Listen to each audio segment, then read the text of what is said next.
I want all of you fucking marks out there to always keep it kinky.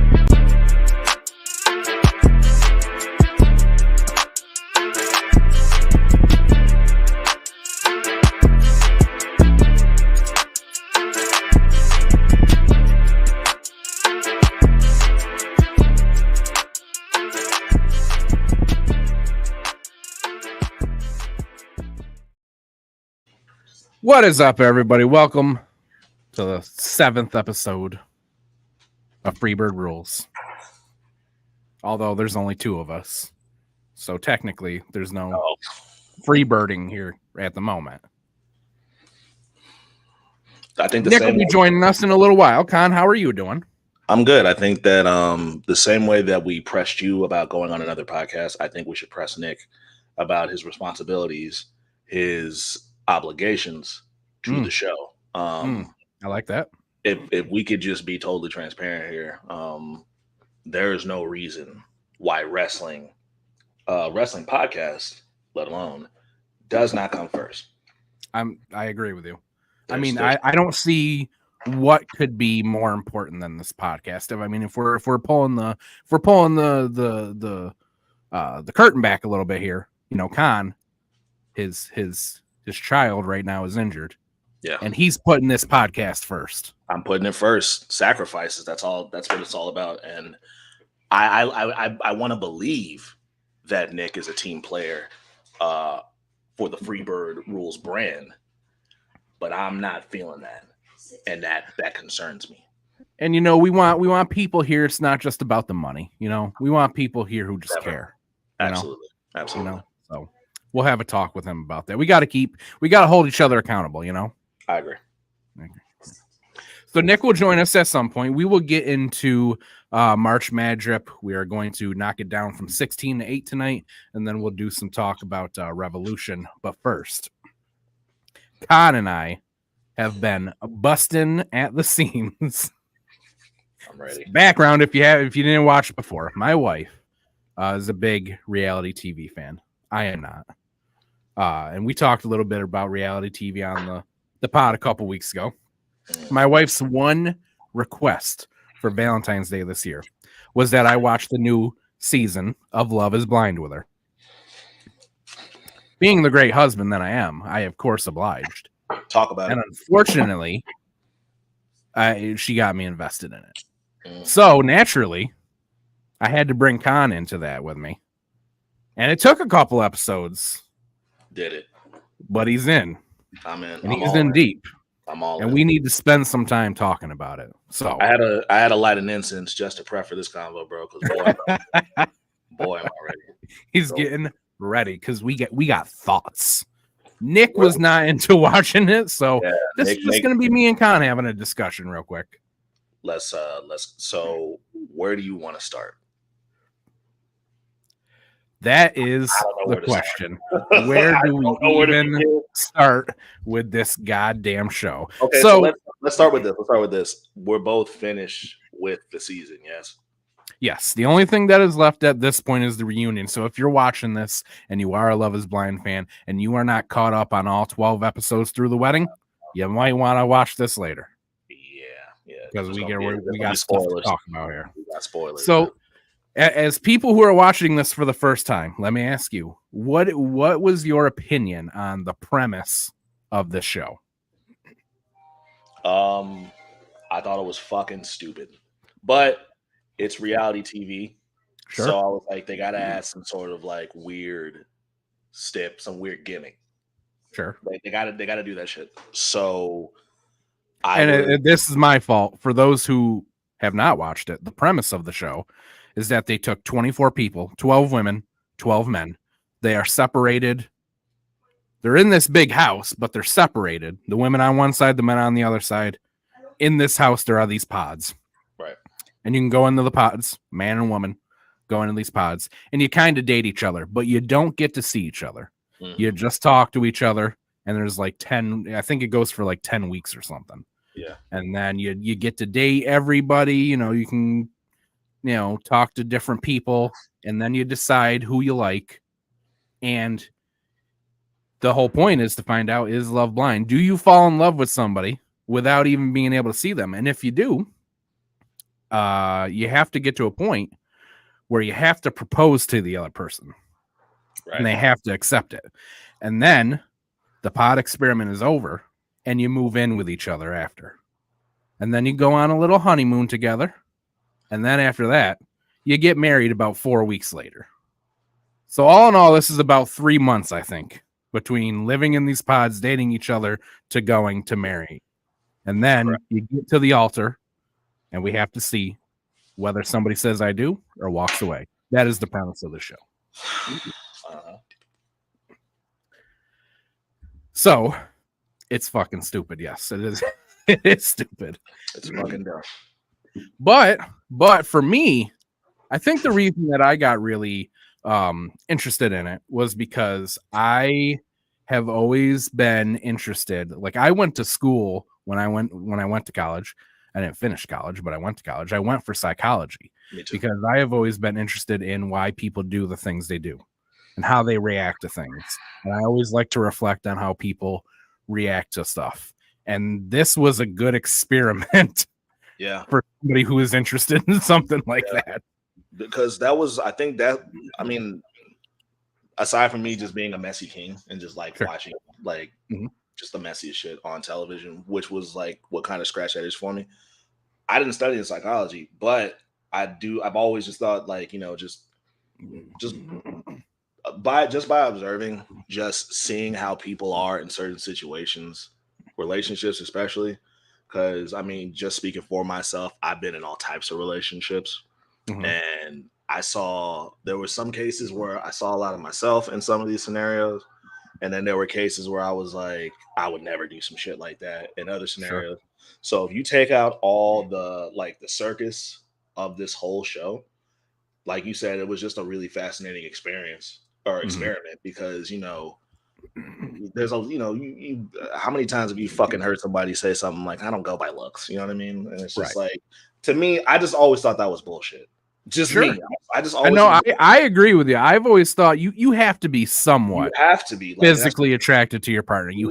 Like there's just, and if, in my opinion, I think there was a perfect example of that in this show. Yeah. So just off of just, you know, like personal experiences and just seeing how like the mind of, you know, just us as humans work in situations like, you know, like in a romantic situation, it was a fascinating fucking show, dog. Like, I was blown away, to be honest with you. We're getting deeper about it. I was very blown away with just how much I kind of connected with the show on that level. So who were some of your favorites and some of the people you disliked the most here? Again, because I'm really personalizing a lot with this, and I think that's why I connected with the show so hard. When I was like, you know, like in my 20s, being in different relationships, whether they were like exclusive relationships, casual relationships, I came with a lot of baggage. I came with a whole lot of baggage. Not to say that my partners didn't, but I was a certain way where I felt like, okay, this is me, and like you take it or leave it. And that's kind of not really the way you should approach certain relationships. So it kind of, that mentality put me in a lot of situations that in the end, I wish I didn't put myself in. So I would always end up, like, as I got older, I would kind of gravitate towards the people who weren't so problematic. So in that sense, I really fucked with, what's his name? Keith, the middle school teacher. I liked him a lot because like, he was like, it seemed like he was just really tapped in with how you communicate as a couple and shit like that. Like, you felt that way at the end? Even at the end, like, just Word. Like, even I thought, no, even at the end, because it was just like, you have to be, if we could talk about like him and what was his partner's name again? Was it so Kenneth was paired up with Brittany. They are on the bottom here. They're in the pink. She's in the pink, and Kenneth has the braids at the bottom there. So what made me, because like they seemed like they worked, right? And I guess the big thing with them was that, like, I guess she was the first white girl that he had ever dated. And I don't know if that was the same, you know, with her. Now I don't remember. But what I liked about him was, I remember like that one episode where she was talking to him once they got into the house together. She was like, yeah, things have kind of changed. Like, your voice is different. You behave this way. And I think that just the way that he even communicated with her, because, some of these people, when they had a disagreement, it wasn't as casual as his and hers. You know what I mean? It was a shouting match with some of the couples.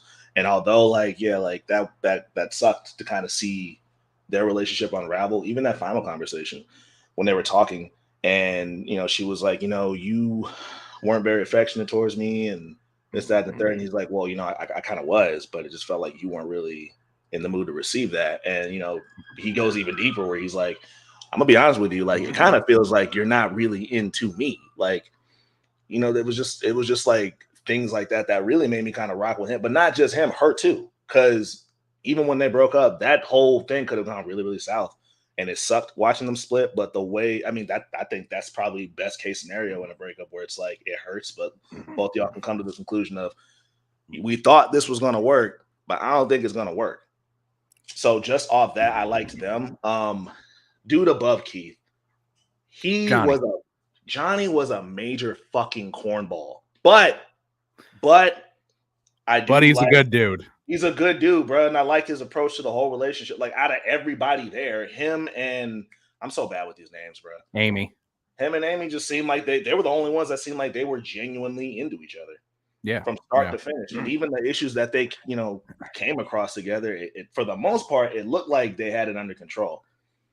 All right. So I want to go back to Brittany and Kenneth though, because you and I definitely differ on our opinions with this one, because I felt Brittany clearly was giving him physical attention when they went on that honeymoon. Mm-hmm. I mean, she was like grabbing his arm and she kept saying like, hey, you can touch me more. Like, you can do this. Mm-hmm. And yeah. Kenneth was like, oh, well, I did try to get physical with you, but you weren't, there to receive it or however you put it. But like she said, you woke me up at 1 o'clock in the morning knowing I had to get up at 5 a.m. Yeah.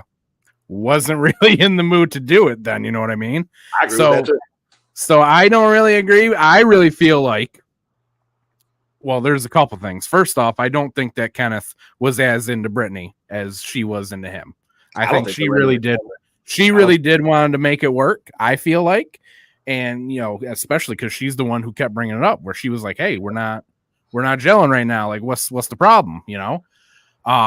So I really feel like the shit that Kenneth said when they were breaking up there, that was some fucking prime time peak gaslighting right there, brother. Tell me what.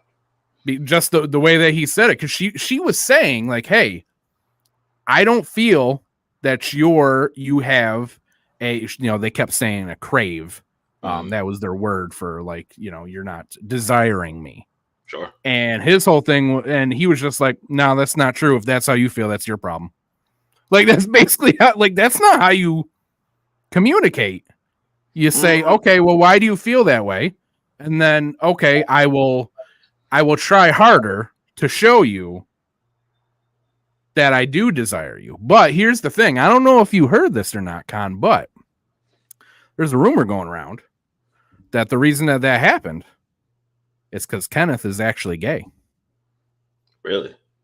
So there is a social media post out there about after that happened. There was a social media post put out there, and apparently somebody in the comments is his cousin. Okay. And they said they made the mention that he was gay, and people said, "Well, why did he go on the show then?" And her answer to them was, "Well, he had a bunch of pressure from his family because he's not completely out." So once they said that, I went, now this shit makes a lot of sense. Now I get why he was just completely disinterested. He wasn't really, physically in the mood for her. And then even when after they broke up, he went up and he called his boy and said, hey, I'm coming over right now. So it does feel a major plot hole. I guess in the sense of, I do agree with you when you say you didn't think that he was interested in her either, because I felt that way too. I don't think he basically said deal with it. But one thing that makes me feel like it was mutual was when he said, I don't think you're as into me. She didn't deny it. So I think they both originally did maybe like each other, wanted it to work, But then when they got home and moved in with each other, it was a different story. One thing that I thought was very interesting. Well, one thing that I thought might be a factor as to why he didn't feel that way before you gave me that info was they kept making it a point to say that she was the first white girl that he had been with. Sure. So I'm sitting here thinking like maybe he finally sees what it's like and he's just not feeling that. Again, this is before you just gave me that info. So I'm sitting there thinking like maybe that's not his bag and he thought that it was, and maybe he wanted to explore something new. Either way, I was rocking with Kenneth, and I always forget the fucking girl's name, man. I'm so sorry. Brittany. I liked them, and I wanted to see them work out. I really did want to see them work out. I'm gonna be honest with you. Brittany, to me, was one of my favorite women. She was, to me, you're asking me, she was a fucking catch because she was, for me, she was gorgeous. I agree. She had a great, fun personality.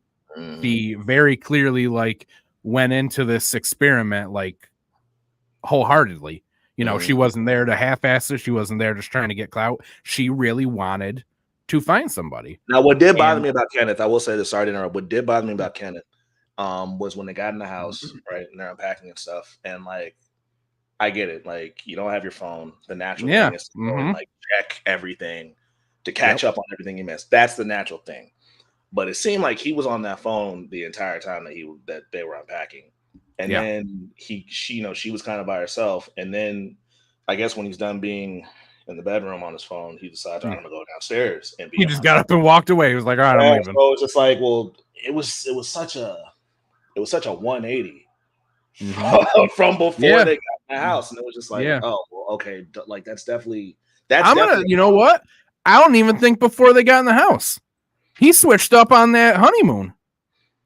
It showed that whole part where they were just sitting on that boat, just like staring off. Like, I remember that was weird too. That was and then they laid down on the front of it together, and she was like trying to get him, and he was just like looking away from her, not looking at her at all. I thought that was such a weird scene because it was just like dead silent. All you heard was just the wind, and it was just like this. The camera just like stayed on them being quiet together. Yeah, for so long. I was like, what the fuck is this? I totally forgot about that. He really got excited for some dolphins too. That's what made him talk was the fucking dolphins. Yeah. But as soon as they got on that, honestly, his demeanor switched up as soon as he got finished with that conversation with AD. When she was talking to him at the little honeymoon retreat. Yeah. When she was talking about, the challenges you're going to face as a black man, dating a white woman. Yeah. And at first he seemed like he was good with it. He was like, I'll handle it. Yeah. But he switched up a lot the next day. So you could be right about that as well. Yeah. But to me, Brittany was a catch. And for me also, AD was also a catch. And Clay fucking fumbled that bad. That was I gotta be honest. Clay is one of the most unaware people I have ever seen in my life. My thing about that shit was like, okay, that's great that you came to the conclusion that you don't know if you can do that. That's fantastic. You could have done this days ago, though. You already knew. You already knew. The show, you knew when you signed up what was going to happen in this show. Mm-hmm. You knew that. You knew the format. They had to have told you that. Not only that, but he knew before they went to the wedding day that he was not going to stay with her. So why would you bring her there and then just be like, nah? The wedding day was not the day that he knew that he didn't want to marry this girl. No. He gave a lot of clues that he very clearly was not ready to be married. It's like in his past, right? Like him talking about like, because that was a big line with that. Yeah. So let's for people who didn't watch or whatever, let me give you a rundown real quick. AD is up in the right-hand top corner there in the blue dress. Clay is in the orange suit right opposite of her. Clay ends up proposing to her, right? So afterwards, they move in together, and then they go all the way to the wedding episode. But here's the thing. Clay immediately immediately gives red flags where, you know, the whole point of this show is that, hey, love is blind. It doesn't matter what you look like, right? So the first thing he says is, I can't propose to anybody that I don't have any idea of what they look like. AD was not rocking with that. No. Because her whole thing was, no, that's not what this is about, right? So then Clay fucking blows up. That was when weird. He finds out that AD is dating another guy in the pods, which, weird, bro. Like, bro, that's the show. Dog, that was such a crazy overreaction. Like, he full on had a yeah. meltdown. He looked like he was going to get violent, like he was about to start breaking shit in that room. He was amping up, and I'm just like you. I was like, bro, that's the show, bro. That's the show. Yeah. So some more background here. He was just acting. It was him just acting, clearly being aware of how the format of the show goes, but him acting like it's all news to him as the parts of the show that was explained to him are happening. Right. So some more background on Clay. Clay comes in immediately. He's talking about how good looking he is, how much money he has, women love him, all this good stuff. We ended up finding out throughout the show, Clay's got some fucking emotional issues. Like, straight up, this man's got some emotional issues he needs to work through, which I think he realized. And one of the things that messed him up was that he talks about how his parents were together for 24 years, but they ended up getting divorced. And his father used to bring him on trips to cheat on his mother with him. Yeah. And that kind of fucked him up as a child. Yeah. As it would. As I'm sure it would. As it would. As I'm sure it would. So he's got this awful view of relationships. He is just he is the definition of toxic masculinity, this guy, right? Bro. Yeah. By the end of it, I truly believe that Clay did want to change. You know, I do think that he doesn't want to be that guy anymore. I agree. But he's also a fucking idiot. He's just so unaware. He's not a smart guy, I don't think. He comes off very dumb, this guy. Yeah. So then at the end, you know, again, spoilers, if you ain't up to episode 12, don't watch this. Yeah, you might want to skip ahead. Yeah. So at the end, Clay and AD, they're at the wedding altar. It's time, right? They ask AD, she says, I do. They ask Clay, and he says, no. He says, I'm not ready. I'm not ready to get married, and that's not fair to you. But here's the thing. He says no, but he thinks that they're going to stay together after. Yeah, he assumed they would still remain together. He is convinced that they are still going to stay together, continue to date, after he just dumped this woman at the altar in front of all of her family, when everybody was convinced that they were getting married right then. How do you do that, though? Like, I've never heard of a situation where, and I'm maybe it's happened, I don't fucking know.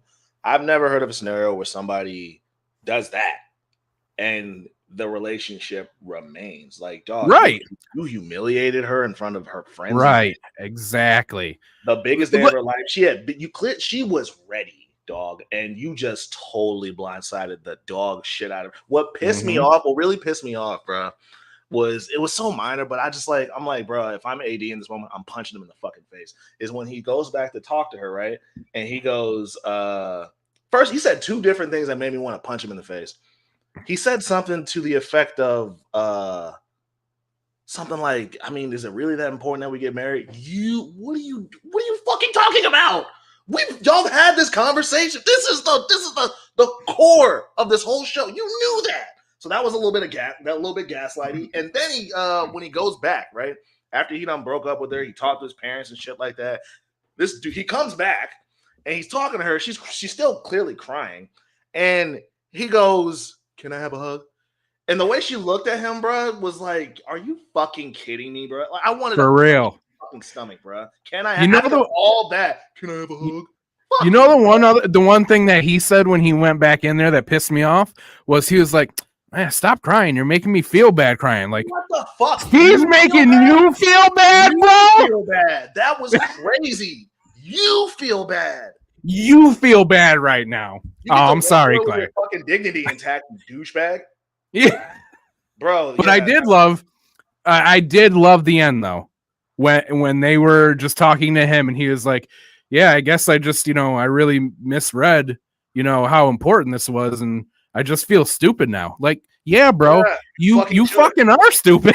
Fucking should, because you are, you fucking moron. It was like, You are so dumb. Not only did you just fumble like a great woman, but you have got to be one of the most emotionally stunted, socially unaware people that I have ever come across in my life.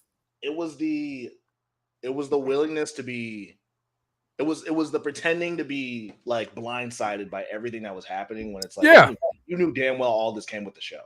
Yeah. So I would Clay let me down, to be honest with you, because I really was rooting for him and AD, but Clay let me down. I get that that's your decision, and I really do think that like it is fantastic that he, rather than say I do, and then he go and repeat the very same cycle his father did, he stopped and was like, nah, I can't do this. I'm not ready. That's great, and like that shouldn't be ignored. But you should have came to that. You knew I said.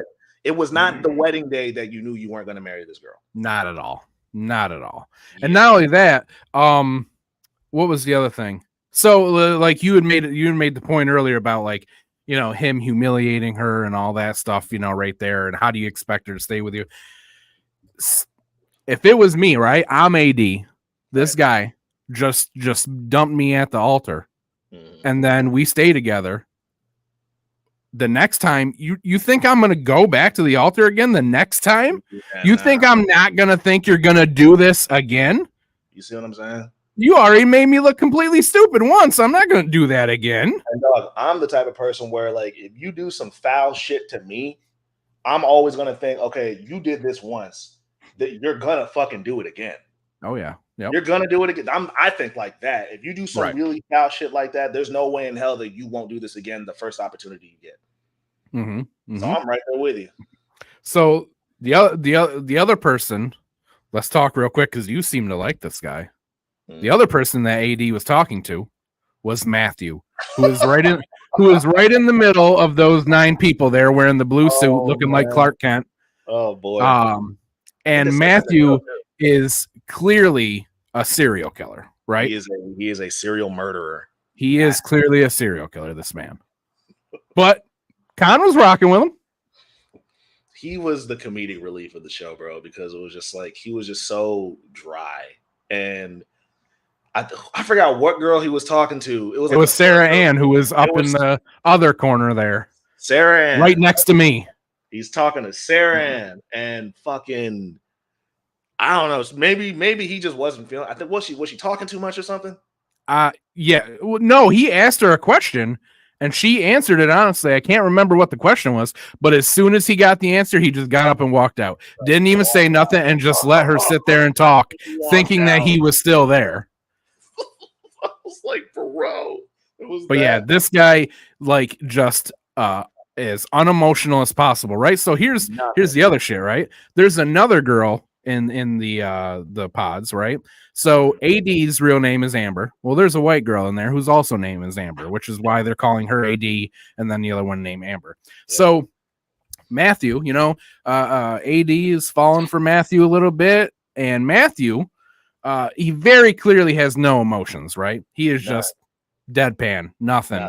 Serial killer, Dexter vibes, right? Yeah, bro. So he starts opening up to AD, telling her how much, she means to him, how he's not, the things that he's telling her, he's not saying to any of the other women or anything like that, right? So AD's convinced he's falling for her. She's kind of falling for him until one night she goes out of the pods and all the girls are talking to each other. They're all talking about their dates. And hey, here's the other Amber. And guess who the other Amber is also dating?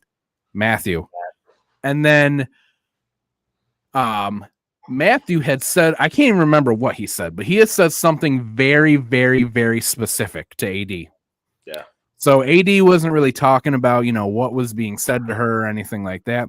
But this other Amber girl, well, she came out and she told everybody exactly what Matthew said to her. I believe it was something about, so AD revealed that her father had recently passed. And Matthew had said that he would want, her father's permission if they were going to get, engaged, but obviously, he can't get it. So, whatever. So he had specifically said that. And then the other Amber comes out and says, hey, he also said that he wants to meet my father, and he'd have to ask him, for the same night this man went in and said the same shit to Nasty. 2 women. Nasty. And told them both, I'm not saying this stuff to the other one. So as soon as that happened. Yeah, bro, that was nasty. As soon as that happened, AD was like, all right, well, I'm done with this motherfucker. And she goes in there and dumps him. And so here's the other thing that happens, right? So Amber says this stuff. AD realizes that Matthew's been telling both of them the same thing. This other Amber, she gets so upset that she leaves the house. You can leave the house at any time if you want. You don't have to stay there. So she gets so upset that she leaves the house.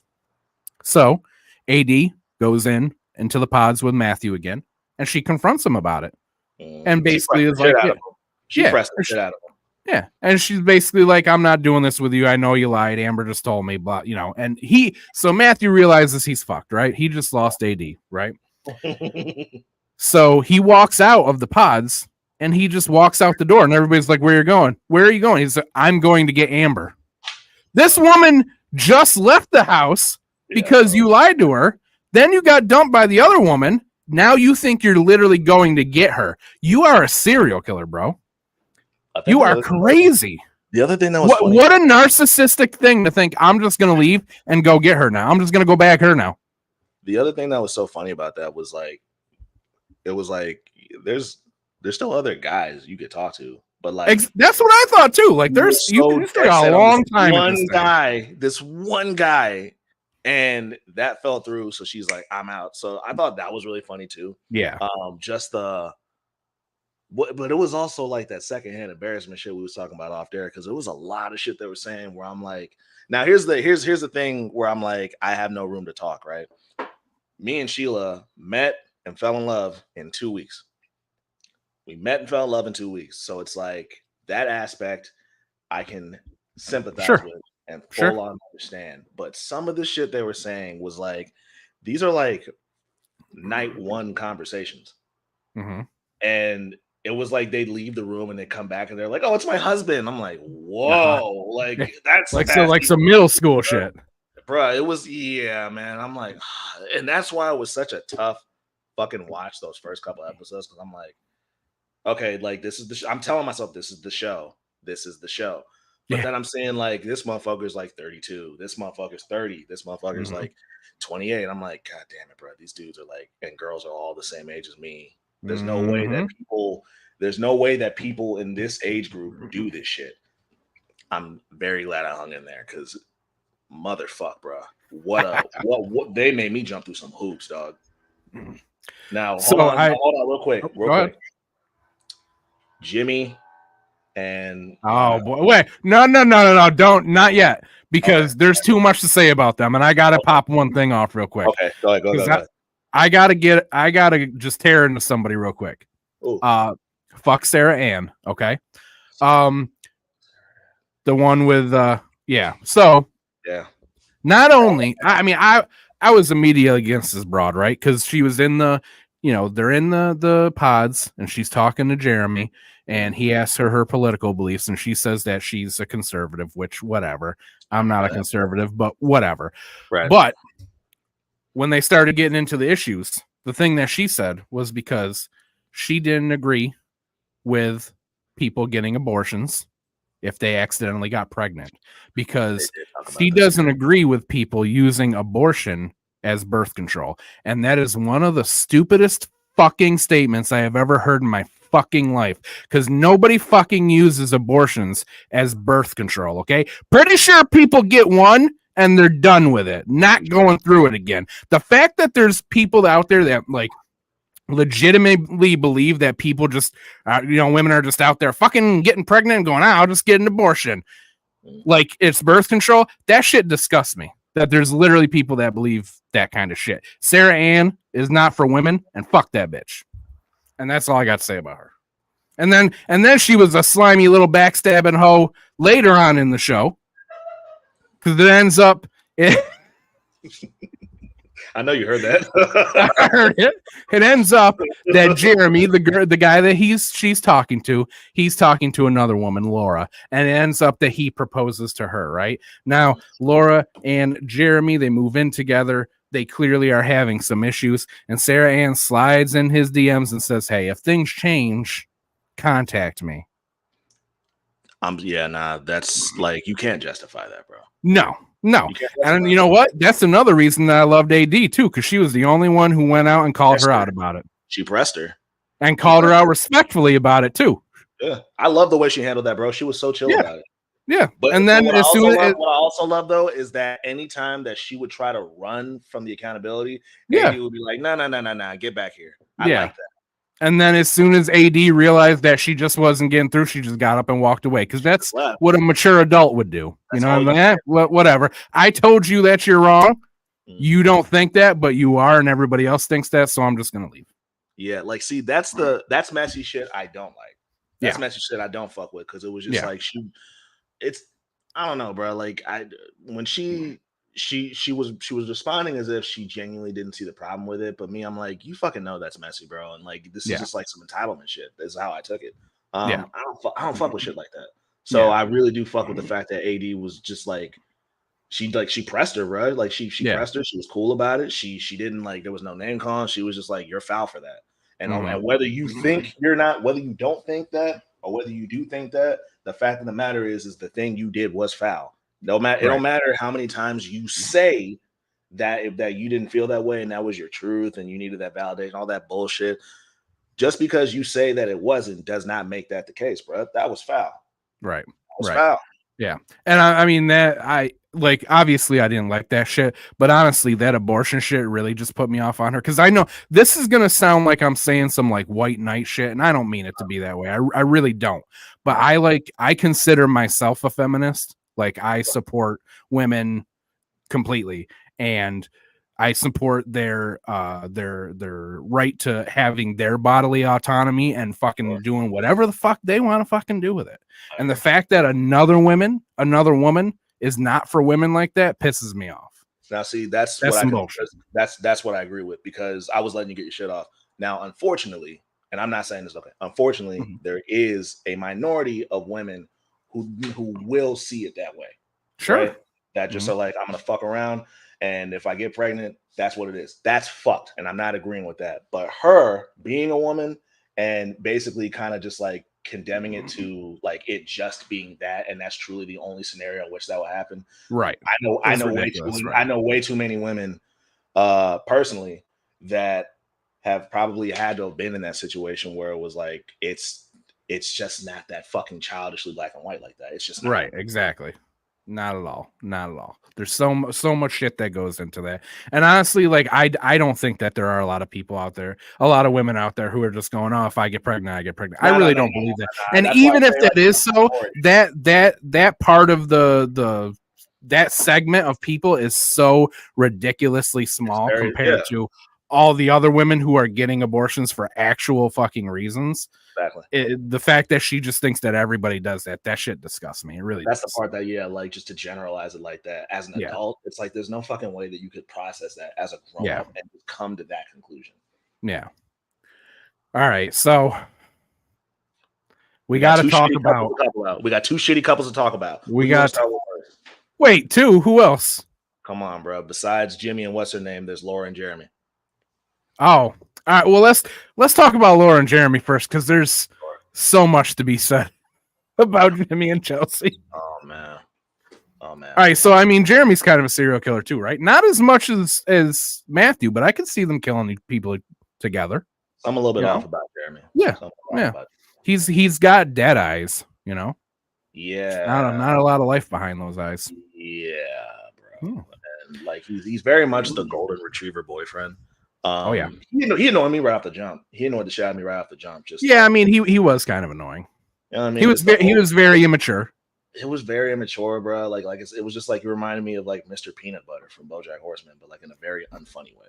Sure. And Laura was just like, oh, that's cute. I'll take him. And like, don't get me wrong, Laura's not great either, because like you said, she got big mean girl vibes. Like, and I personally like that. I don't want to sound like a fucking man, but like honestly, like the girl who like that's her default to just be mean. I'm just not a fan Sure. of that girl. Yeah, no, not at all. Me I'm not a neither. fan of that girl. Yep. The other thing that annoyed me about her too, like you just said, was like, oh, he was like really immature and shit. She was like, oh, I'll just take him. And at the end of the day, really, she wasn't just trying to take him. She was convinced she was going to change him, because as soon as they got out of those pods, oh, you can't wear these Hawaiian shirts anymore. If you ever do this, it's going to annoy the hell out of me. You can't do it. Just immediately started telling him all the things that he couldn't do. Oh, let me tell you the moment that really, because I was like, before this scene, right? I was like, okay, she's mean, but like, I guess I could still palate her, right? The part where I was like totally done with her is when he met the parents, right? Mm-hmm. Mm-hmm. And what was that thing she was talking to them about that he did? You remember what it was? She was talking to them about something that he did. It wasn't about him. It wasn't about the second time. It was about the first time where he went out drinking. I didn't like that she brought her parents into that. Yeah. Because like from experience, right? Like your parents, like if your parents, as especially as like the daughter, if your parents love the fuck out of you, they're gonna be very protective of you, right? Yeah. So when you bring a guy home, they're gonna be skeptical. Yeah. Right. Or they're not always gonna be on board right away. Yeah. The reason why I didn't like that was because like I've definitely been in relationships and scenarios where it's like the girl would tell her mom or her dad something that I did.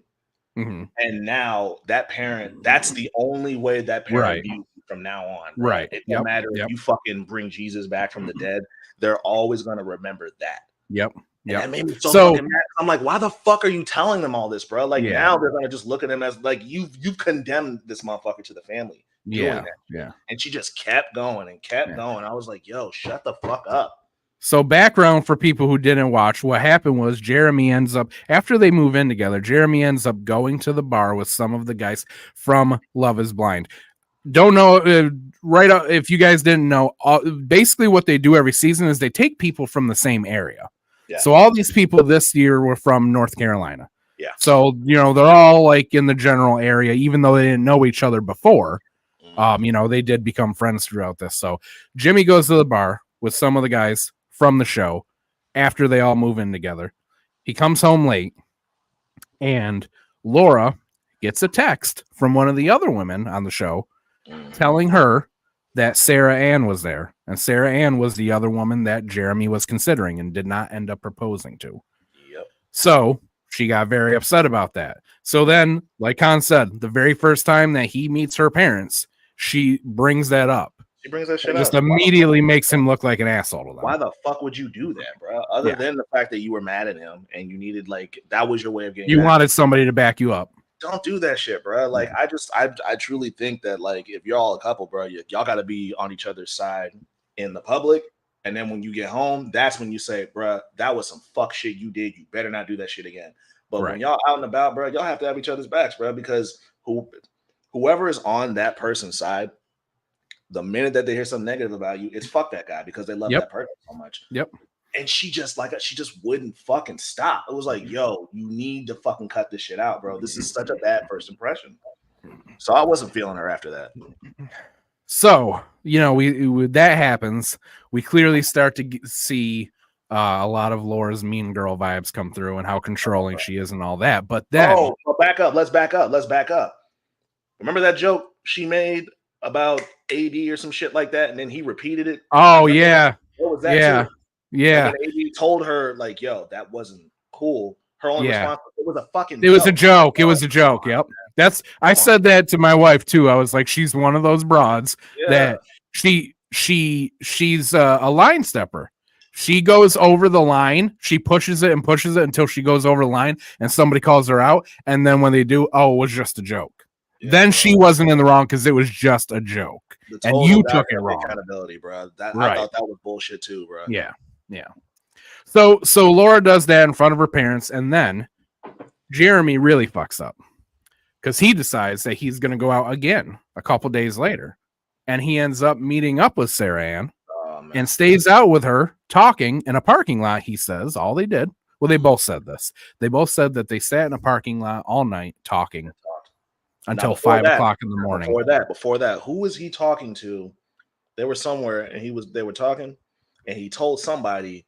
I guess they were doing like a check-in to see how him and Laura were doing, and he said something to the tune of like, I thought I wanted to be with her, but like the more I'm with her, the more I'm realizing things ain't what it's cut out to be. And then he says, yeah, I would like to, like, I'm interested in seeing Sarah Ann. Yeah. You know what I mean? So the minute he said that, I was like, he is going to see that girl. Yeah. Yeah. So even before that, he had been said that he wanted to see her. Right. So obviously Laura gets upset about that. And that is basically the end of their relationship. They have a big argument about that. And then Sarah goes full on mean girl. Or excuse me, Laura goes full on mean girl. She is just cutting this motherfucker down. He comes and he tries again to talk to her, and she's just, nope, you're done. This is over. You're done. She's calling them names. You're not man. And then at the end of this, right before the weddings, they have a little bit of a reunion together where they were all brought to like this lake house or something just to hang out with each other and see, meet everybody, because they still hadn't met everybody. They still hadn't met the couples. They still hadn't met, the men hadn't met the other women. The women hadn't met the other men, etc. So they all come to that to get together. And this is that, which, what was funny about that to me, Con? So you have this reunion. You had to have known that this is what it is, but Jeremy was real fucking surprised to see Laura there. Like you didn't know that she was going to be there? Yeah, like what? I'm pretty sure you probably knew. So Jeremy gets there first, and then Laura shows up later, and there's clearly tension, right? But for the most part, they stay away from each other. And then at one point, I think Jeremy asked her to go talk, and they went down to like the little chairs by the lake. And start talking, and she's just like, nah, we're done. Just going in on this guy. You're not a man. You're not man enough for me. You never were. Because I guess she told him that she was going to come pick up her stuff, and he was like, oh, I already packed it. And that is when she went off on him. Full mean girl, just tore into this man. She was mean as fuck. But like, I also don't like the way Jeremy handled that either. You know what I mean? No, not at all. Like they were both in the wrong. I'm not on either of their side. They were both fucked up. Yeah, I was like, my main thing with Laura was that she was just really fucking mean. But with Jeremy, it was just like, dog, you're just clearly not ready for a relationship. Yeah. Jeremy fucked up the relationship, but Laura showed that she's one of those women where if you were like married to her and you guys got into an argument, she's gonna go for the jugular. There ain't no let's talk this out, let's communicate. No, she's going to hurt you. The thing that you're sensitive about, the thing that you don't want coming out, she will bring that up when she's mad. And she's gonna hurt you. So that was, and honestly, I thought they would work, but like, I think even after at first I did too. I think after the first argument they got into, I was like, okay, this might be a problem. But then he was like, I got mad. I was really upset. And he like took accountability for it. But the second time when he went to go see Sarah Ann, it was like, nah, bro, that's all you. Yeah. That's all you. So then after she really goes in on him, he goes up to Sarah Ann, they talk, and then they go out and ride jet skis together.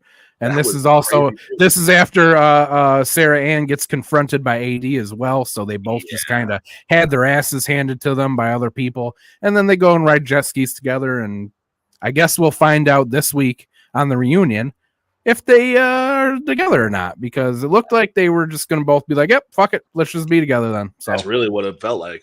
Yeah. All right. So like I said, when I was explaining the show, there are 12 women. There's 12 men. The only ones that go, after the pod experiment is over, the only ones that you're seeing after that are the ones who have proposed. So at the end of the show, all that there was 5 couples who said, yes, we want to get married. We talked about Kenneth and Brittany. We talked about Jeremy and Laura. We talked about Clay and AD. Johnny and Amy, there's really not a lot to talk about. They're both the only thing that I will talk about. I really liked both of them. They're both clearly very good people. They have very good families, very accepting families, all that.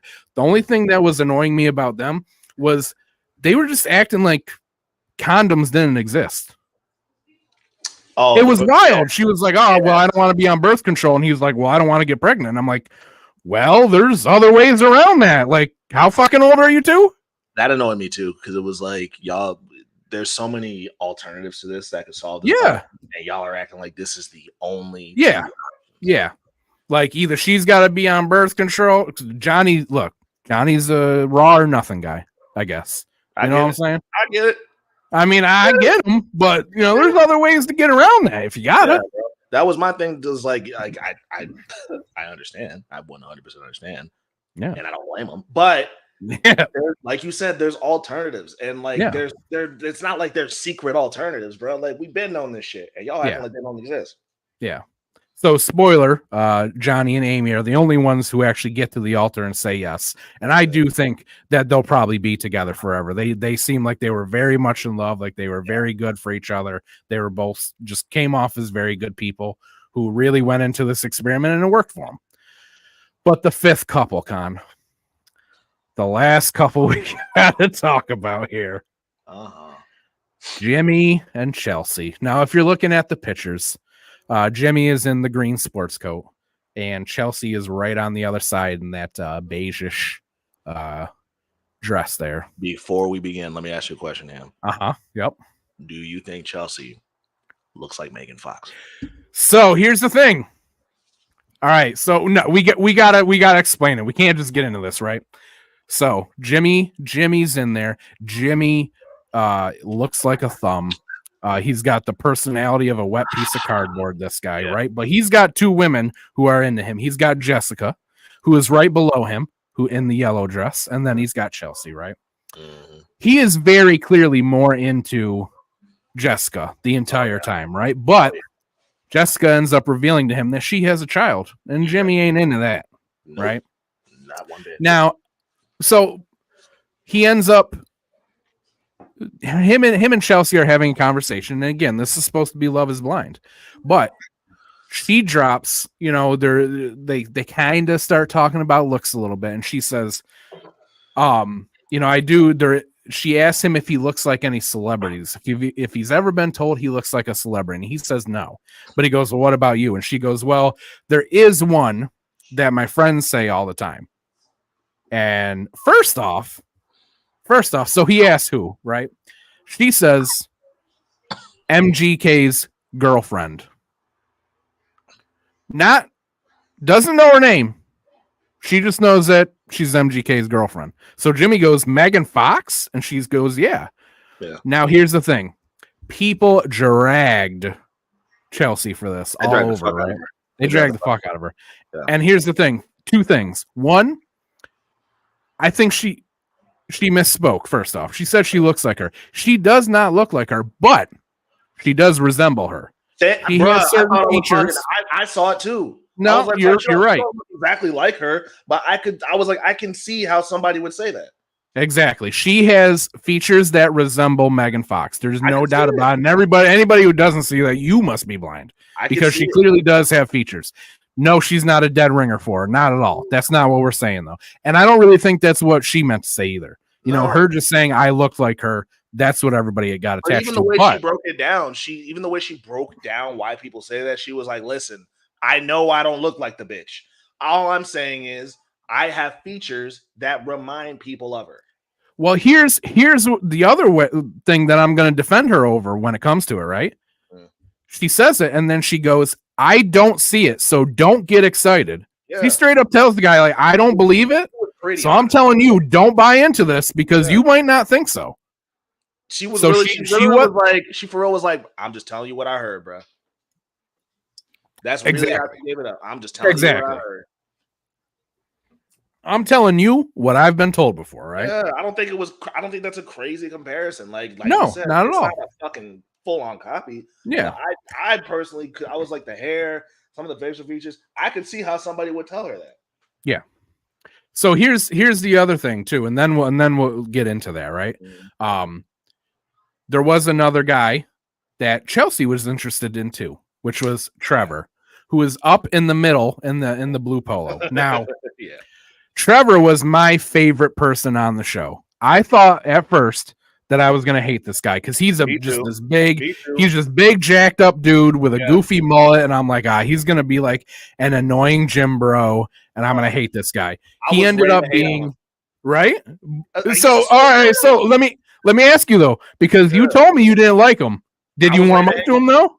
Bro, he's a sweet guy, and like, he's just a good dude. Like you couldn't not like Trevor. Let me tell you what it was for me with Trevor was like, you know, the first thing that comes out of his mouth is, you know, people look at me and they think I'm just like this big gym bro, like you just said, right? Mm-hmm. And he's like, but no, there's more to me, right? So I'm like, fuck, all right, I'm already not gonna like him, right? Guys who talk like that about themselves are full of shit, right?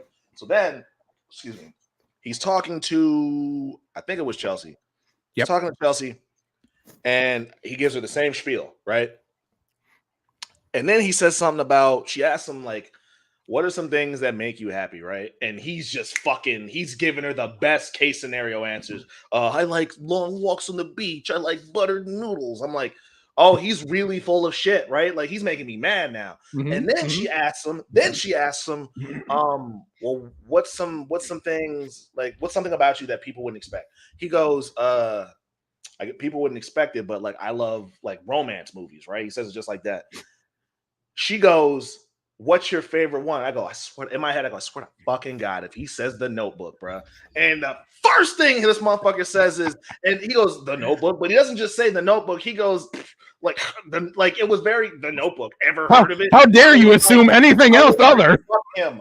Fuck that guy, bro. I don't fucking like him, bro. He's full of shit. The Notebook. And then a Walk to Remember. I was disgusted with him, right? I was just like, I've had enough of him. And then as the show progressed, I'm like, yo, Trevor he's not lying. Bro. He ain't that bad, bro. Like, no. I feel like, then the more he talked, and the more that like you would just hear him interact, I'm like, oh, okay, he might be for real. Okay, yeah. And then and then I think when he came back, I was like, holy shit, it's my boy. You know what I mean? He was just the sweetest, nicest, like most genuine dude, and you didn't think that he would be. And you know what? You know what got you and me, right, Con? What's up? When they did the gift exchange, what did he give her? Oh, so he gave her. So there was this point where that they could do two things. They could exchange a gift, and they could also give the other person something personal of theirs to kind of give them a look at them personally. And the thing that Trevor gave her was his dog's collar.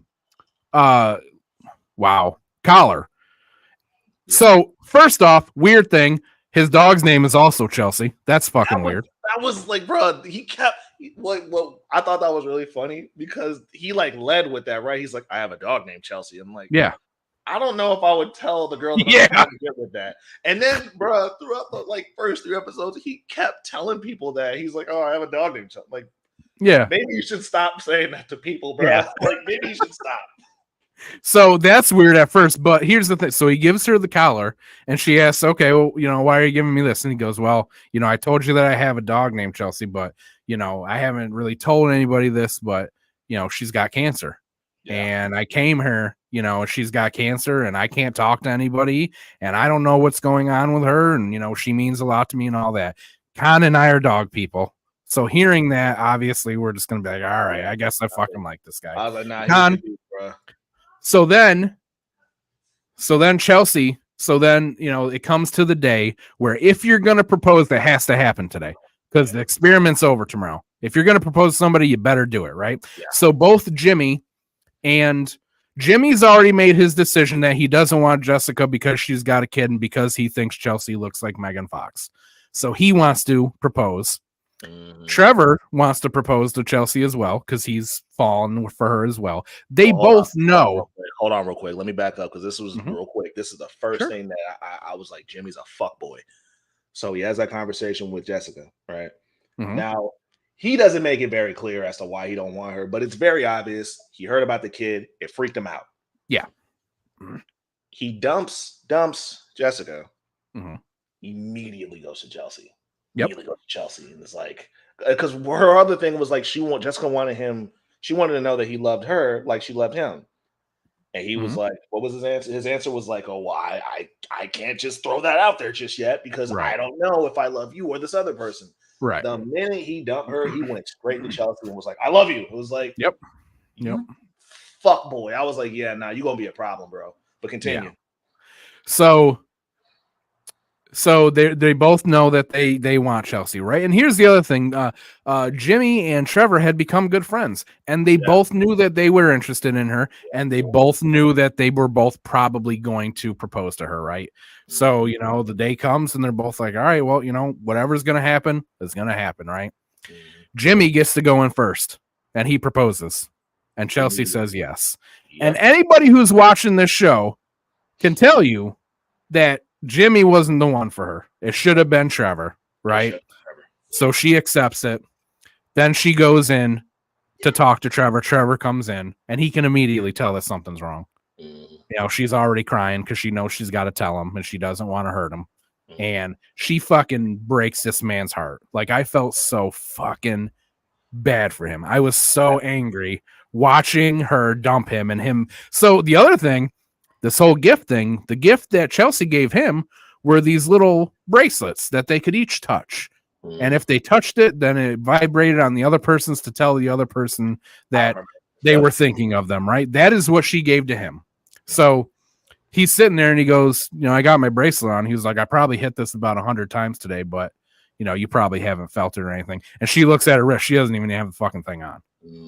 So she is just hurting this man in every way possible, right? She is full on for Jimmy at this point. Yeah. And there's a point where he's just like, all right, you can go. Like, there's nothing more to say here. You made your choice.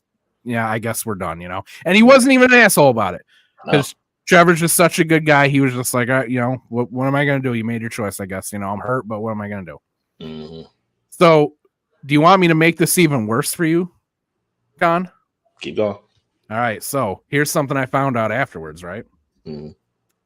So Trevor gives Chelsea his dog's collar, right? Right. The show is over. He gets dumped by her. You don't get to talk to your family or anything while you're here. Nope. They take your phones and all that stuff. You don't know what happens unless you leave this house. Experiment's over. Trevor goes home. His dog is dead. Guess what, though, Con? What's up? The dog died the day that Chelsea dumped him.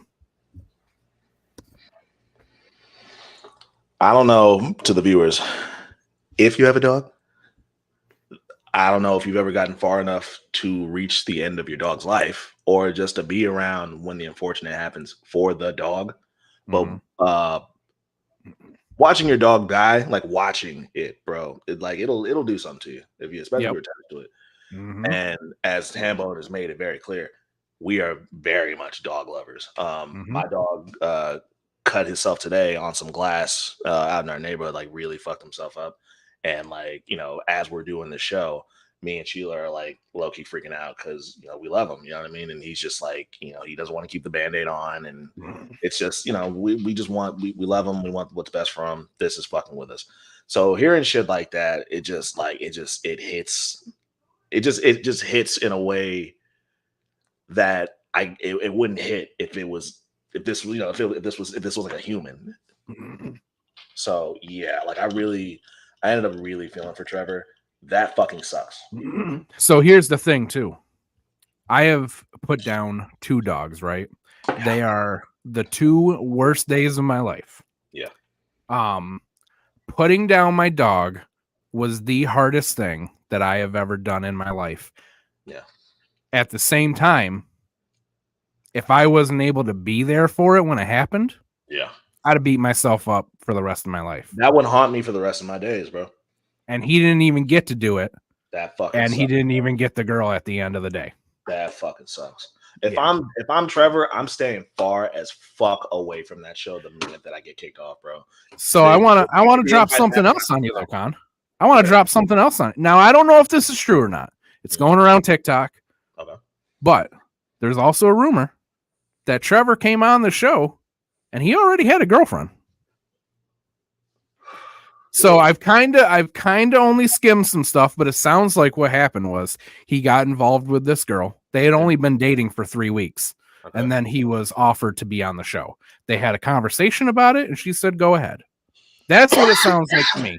But everybody else is like, oh, well, he's a piece of shit. He already had a girlfriend. Wait. I think I've heard that. I've heard that. Yeah. I'm gonna be honest with you, bro. Like that I wouldn't convict him for that. If that's what happened, right? If that's what happened, like y'all were dating for 3 weeks and y'all had a conversation about it, like, okay, fuck. Like, right. I don't think he's an asshole for that, especially if the relationship was so fresh.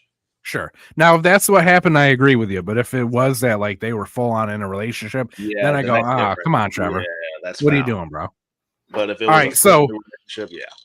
So Chelsea says yes to Jimmy, and then they move in together. Con, I'm gonna let you go off about them for a little while because I feel like you got a lot to say about these two, dude. Okay, and I feel like I've been doing a lot of the talking here. So I knew it was gonna be a problem. I knew Jimmy was gonna be a problem when he pulled that bullshit with Jessica, telling her I don't know if I love anybody, and then like immediately going to Chelsea right afterwards, being like I love it. I knew it was gonna be a problem. When they met, that was like the first oh shit moment for me, because when they finally see each other, you know, he's all smiles. They're both all smiles, right? And Chelsea just keeps telling him how handsome he is. She's doing like all the jumping and all that shit. She's going crazy, bro. Like she runs to him like a T-Rex, first off, which was kind of weird. Yeah, bro. She was like, she for real was like doing the most, right? So she hit the jackpot. Jimmy is like happy to see her, but like it wasn't clicking at first, right? I'm like, why is he being so fucking weird, right? What told me everything I needed to know was when she grabbed his hand. When she grabs his hand, he does like this weird, nervous, uncomfortable laugh, right? And I'm like, he don't like that girl, right? I'm like, he don't like her, and I think because he's just like she said something to him. He just kept saying, I'm so happy you're here. I'm so happy you're here. I'm like, it's such a small thing, but I'm like, yo, when you finally get to meet this person that you've been talking to for a long time, even if you have been able to see them before, you're not going to say things like that, right? So when you know what did it for me, Con? What's up? When they showed the interview after, and the first thing he said was, well, she lied to me. She doesn't look like Megan Fox. Now, let me get to but that. then...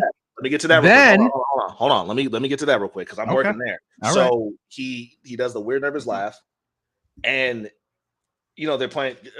First of all, whoever picked the music for this show, I was laughing my ass off, bro. I agree. It was hilarious, but the music stopped when they met, right? Because when all the other couples met, there was this big emotional music. It stopped, and I was like, why is he acting so fucking weird? So she grabs his hand. I'm like, he don't like her. And I was like, and it got quiet. And I'm like, he gonna bring up that Megan Fox shit. I bet you that's what bugged him is the Megan Fox shit. And he goes, yeah, she definitely lied to me. She told me she liked Megan Fox. I said, I fucking do it.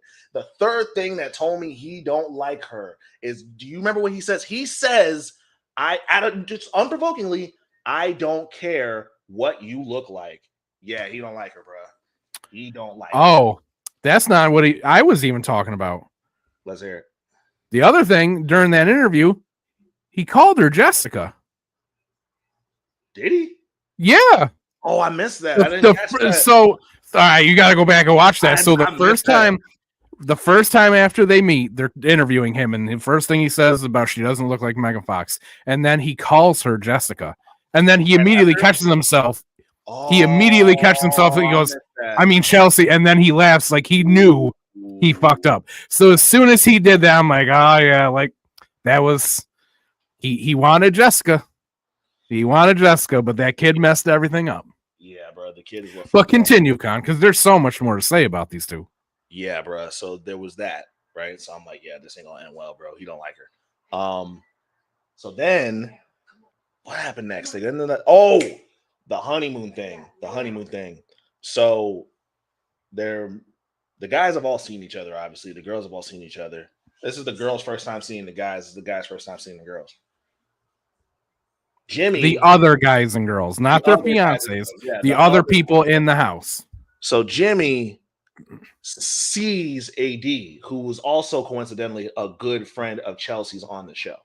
And Chelsea's been talking to this motherfucker about AD the entire time they've been like getting to know each other. He finally gets to see her for the first time. And they're drinking, obviously. So he said, first of fuck all, I wanted to punch him in the fucking nuts for even doing this. He goes to his brand new girlfriend / fiance, and he said, what did he say? AD's body is respectfully. AD's body. Yeah, I can't even remember how he put it, but it was something like, "Oh no," he said, "her body is stacked." He says that, but then throws respectfully in there, like respectfully. Help. He says that to her, to the girl who. Oh, this was another thing that told me. This matter of fact, this was the first thing that told me their relationship might be a problem. Before all that shit, when she's about to meet Jimmy, she goes, "I hope Jimmy likes me because I am kind of like thicker, right?" Like that's the first thing she says. I'm looking at him, and I ain't gonna lie, not the stereotype, bro, but looking at Jimmy looked like any good old fashioned U.S. American boy. He looked like any of them.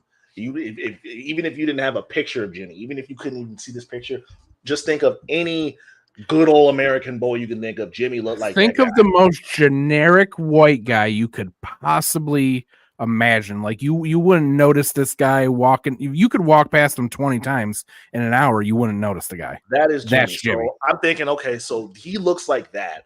He looks like that guy you described. So he's gonna have the same generic, wouldn't bother to notice views that any guy like that would have, right? So when she said that, I was like, he looks like the type of guy that might not be on board with how she looks. And then all the weird things that he was doing during that first initial meeting took place. It was like, oh yeah, no, he got a problem with how she looked. So he says that weird shit about AD, and poor Chelsea. She's trying to not let it bug her. So I wouldn't have did this shit. She asked her, how do you get an ass like that? Which, like, I would have felt awkward, like, as the boyfriend, even if I didn't say that shit. If she said that out loud, I would have felt weird. But she asked that, and AD's like talking to her. This motherfucker ends up going over to talk to AD, and they're talking for a hot minute. And Chelsea's just off on the side, just waiting for her fiance to come back. And he's like, I mean, this man's giving her the fuck me eyes. He's like, she's got his full undivided attention for a hot minute. So hold on. Not to cut you off, but back up for just 1 second. So he says to Chelsea, her body is stacked. Chelsea goes up to AD and goes, "Hey, Jimmy says you got a great body." And then she says, "How do you get an ass like that?" Right? Yeah. So she straight up calls him out for talking about her body to that girl. So she's putting him out there like, oh, he's already sexualizing you. Continue. So that happens. So then he comes back to her, and she's talking to her homegirl. She's like, should I be feeling weird about this? Because, like, yeah, it's like, yeah, you should. You absolutely fucking should. And then something else happens with Jimmy where he walks over to the girls.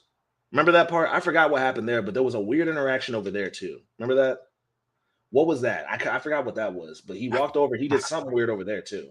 Yeah, I don't remember, but I know what you're talking about. I think it was after. Yeah, so after that happened, there was a point. So AD went over and she sat down with Chelsea and Laura, right? And they're just talking. Right. And then Jimmy came over and sat next to Chelsea. And he was like, "Oh, can I sit here?" And he just kind of acted like nothing happened. Like he hadn't just spent the last hour talking with AD, this woman who he just met and immediately sexualized, and ignored his fiance for the last hour. And he just sat there like nothing was wrong. Yeah. And then awkwardly, he just got up and left again when they all made it clear, like, yeah, you probably don't need to be here right now. Everybody's not really happy with you at this little get together at the moment. Yeah.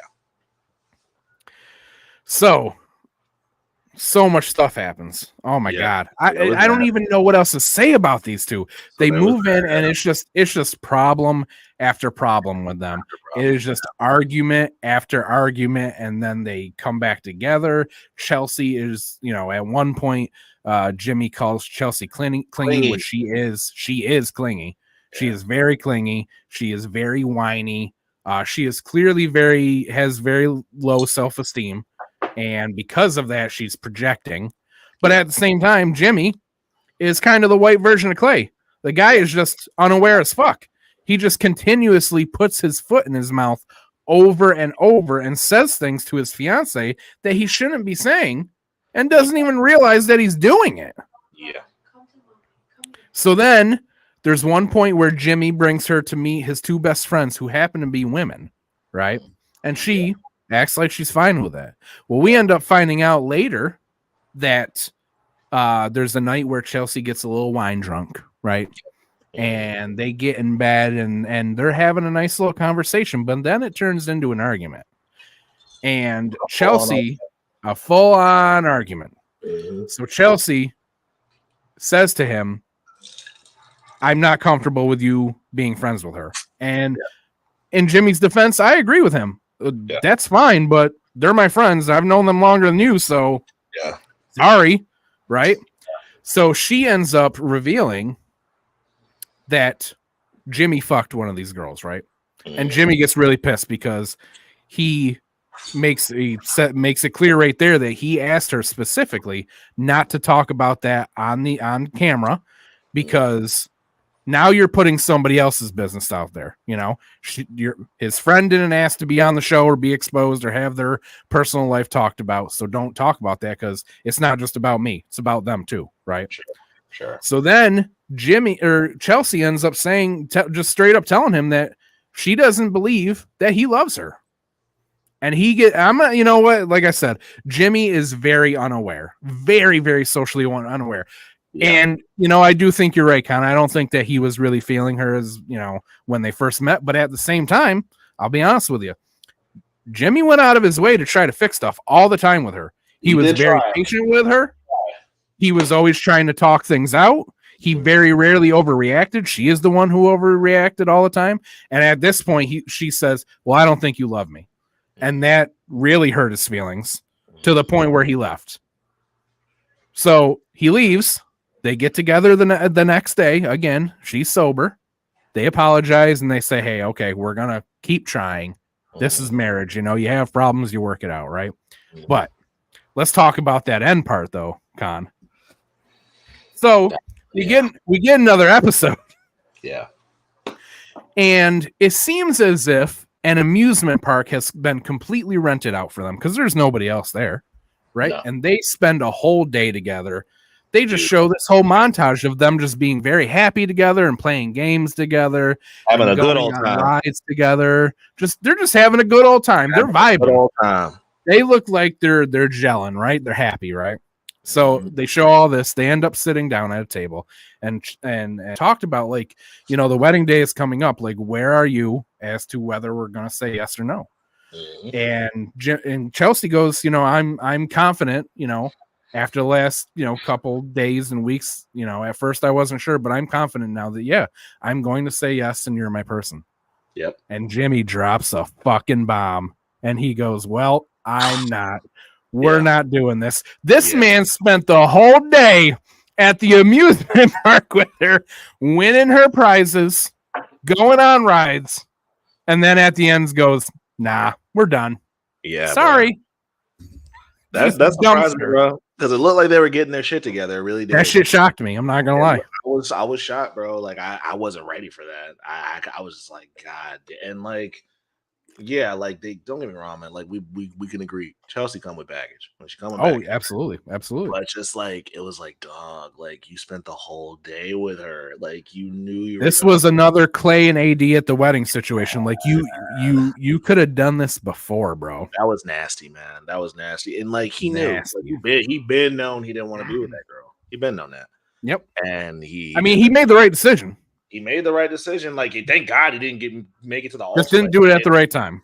Oh my God! But still, it's just like, God damn. Oh, blindsided. So you know where I knew 100% that this wasn't going to work, Con. What? So again, let's go back to that reunion after they all moved in together, right? They have that little reunion at the lake house. He finally sees Jessica for the first time, and he's like, "Damn!" Oh, yeah. Everybody had told him, like, you know, she's very, very attractive. She looks like a Kardashian, is how one of them described her, right? Yeah. So Jimmy's all like, yeah, I want to see her. So he sees her on Instagram, but this is the first time he sees her in person. Now, I'm not going to lie, Jessica's pretty physically attractive. I can't stand her personally. Her personality, I could not take a woman like her. Her entire personality is being a mother, and that kind of shit annoys me.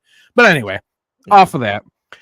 So he very clearly is into Jessica. So he asked Chelsea if him and Jessica can go have a private conversation so Right. that they can have closure and just get everything over. And she says, yeah. So they go down to the lake house there and they're talking, Jimmy's admitting like, yeah, it's been a little rough, but we're trying to make it work. But he straight up says to this woman, you're still my number one. Yeah, I forgot about that. You're still my number one. Like, word? Yeah, I smooth forgot that he told her that shit. Wow. And then, so look, it also seemed like the thing that really ended it for Jimmy too was at that same reunion.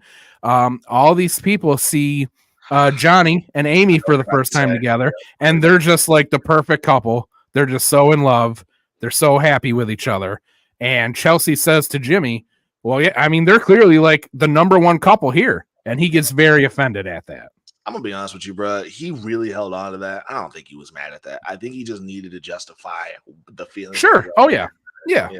No, I agree. He really hammed that up about like, you got to know exactly what she meant, like when she said that, like, you know what I mean? Gave a fuck. I think that, like you say, I think he's just been fucking up so much, and I think that he needed to be the one that was like justifiably mad at her. Hey, my man. What am I? Oh man, we're wrapping this up, Nick. We're wrapping this talk up. We're almost done.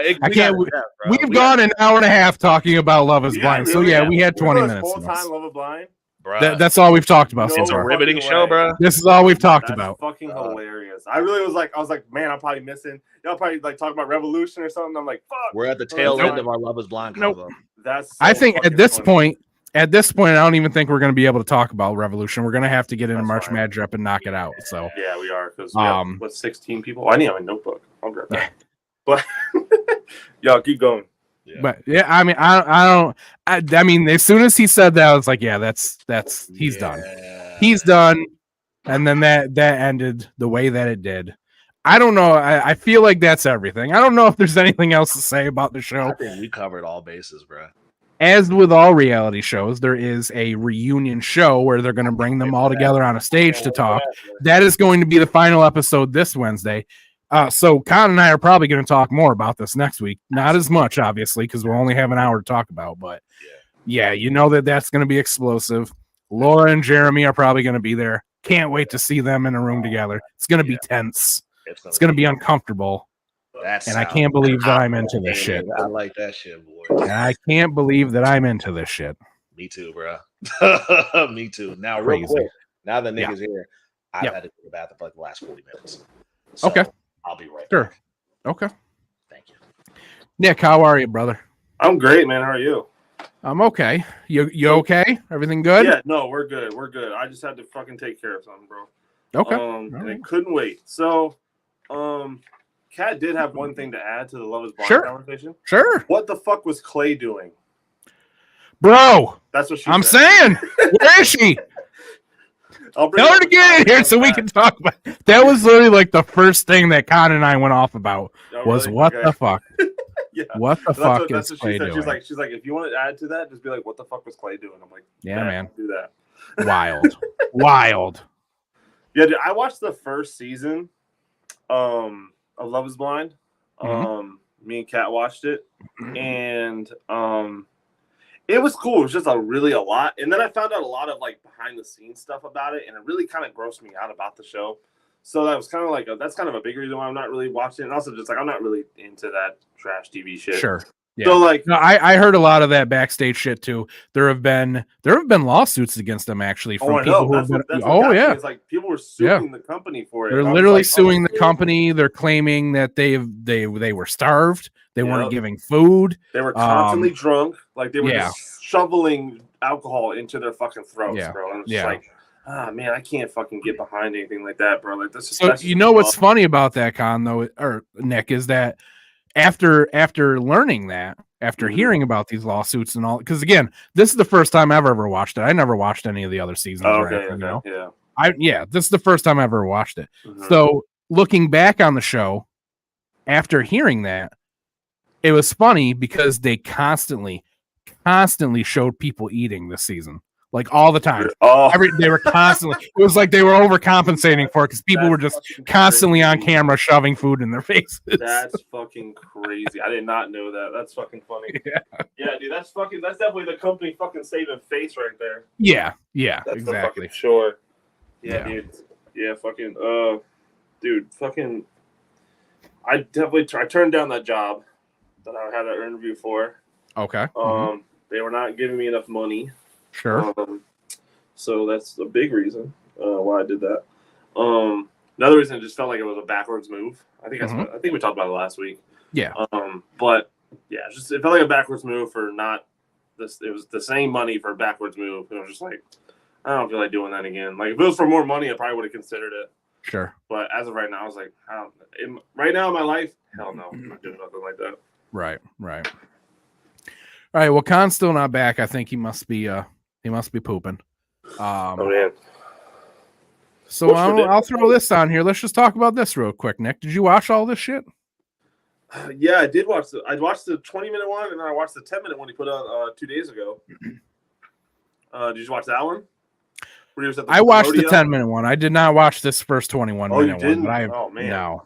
Well, first of all, that's a lot of time to be spending on a promo. Rock is fucking rusty. Let's talk about yes, it right he now. is. Because he absolutely is. This man does not understand timing at the fuck all, bro. Not anymore, no. This man wasted the entire 40 minutes of that SmackDown last week and screwed up Naomi. She didn't give it a Naomi entrance that week because she's part of the family. She's fine. Like I don't think so, bro. She just got back from being in TNA for 2 years, and she doesn't even get an entrance against newcomer Tiffany. That's not good. That's not good to look for Naomi, bro.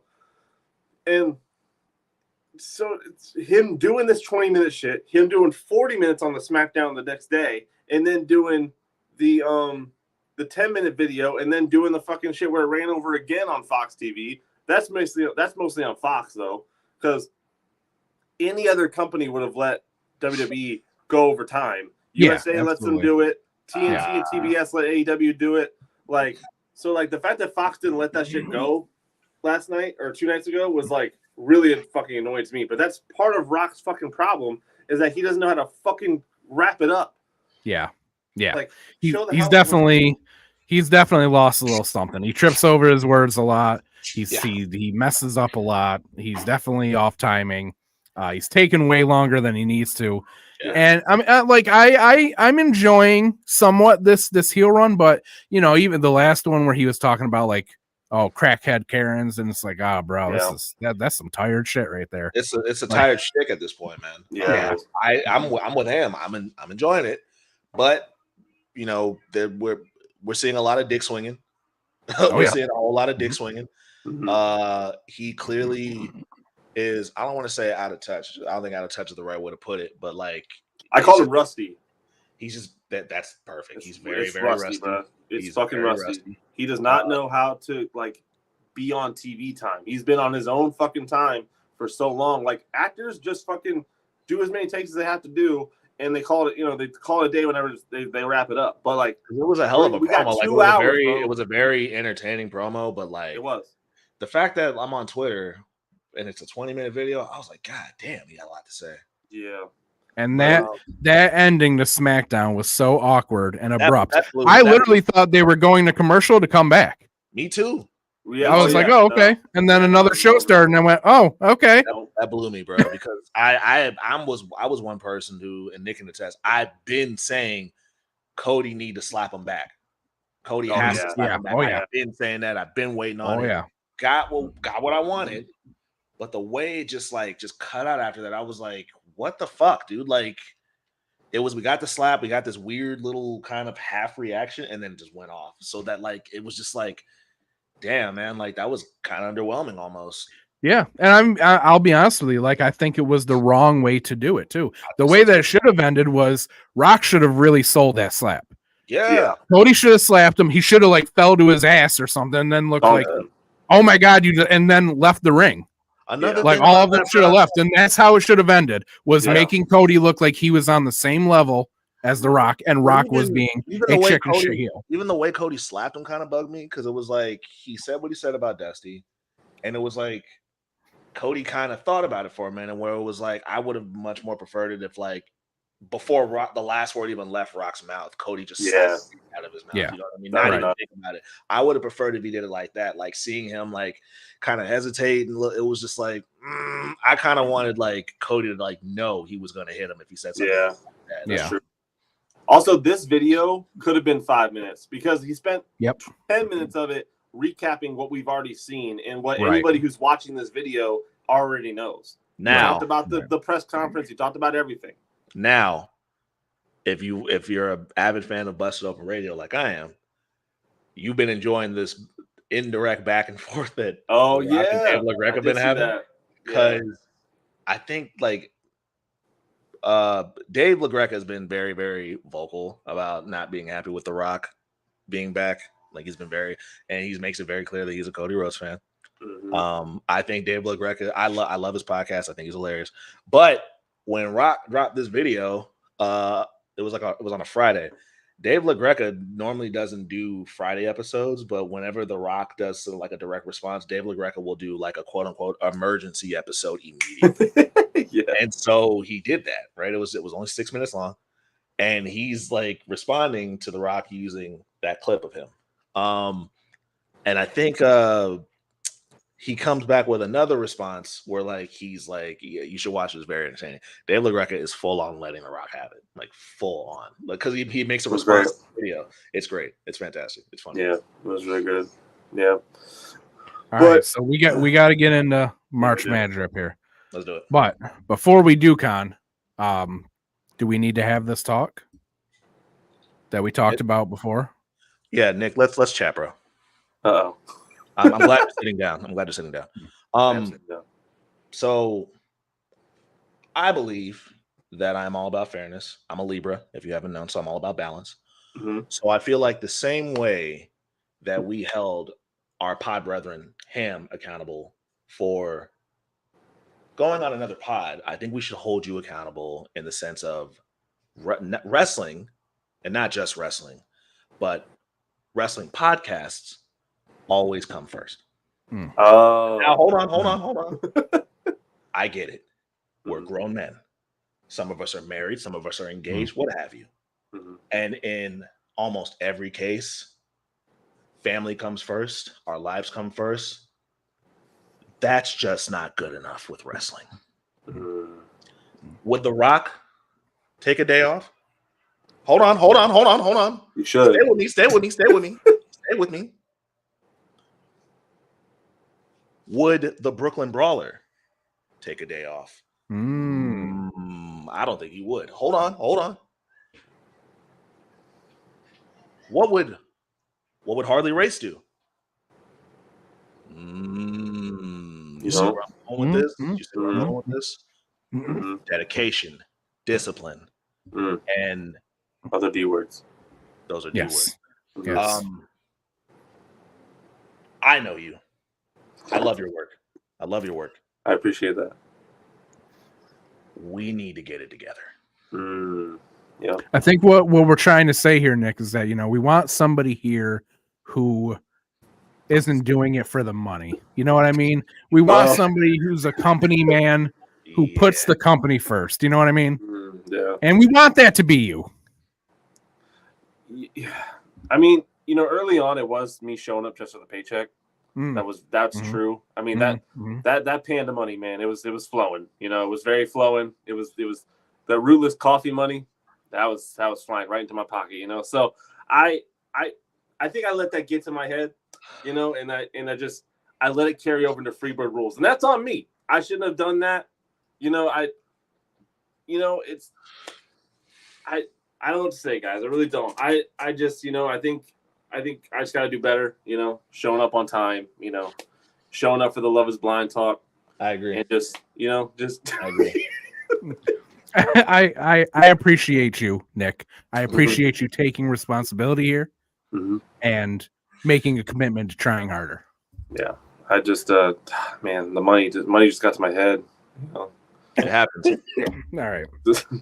That was Nick's Sami Zayn moment there. He broke Literally. us like he broke Solo. You guys love Waffle House. The Panda money line. That was money. Yeah, that was a good one. That was a pop. The Rouless Coffee. That was a good one.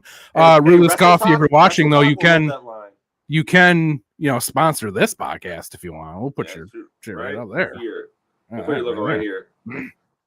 So hey, Wrestle Talk will load that Panda line. They will. They will. That's a good one to put up there. With that shit. We're gonna put that right there. All right, let's get into March MadDrip. Do it. Time to get All right, so we knocked. Huh? Nothing. Go on. Oh. So we knocked it down from 32 to 16 last week. Just like last week, we did this. You can't read it. That's fine. We're going to show you anyway. So we're going to knock it down from 16 to 8. I tried to fix it. I really did. I know. It's not even your fault, Nick. It's just the format, it is what it is. It's just the format of StreamYard too, you can only That's true. You can only do so much. So I can only do really a little bit. All right, so let's switch this over here. Not that we had to come into. Yeah, I told you. I told you. It's different. All right, so let's take a look. Let's get into the first round here. Indeed. Jon Moxley and Damian Priest. Damn. Let's take a look at these individually. Jon Moxley, Wrestle Kingdom 18 from earlier this year. Mm-hmm. And Damian Priest from Money in the Bank of last year. Someone is going to have to go first. Let me go first. Let's do it. I think I'm a rock with, as much as I fuck with Red Hood as well.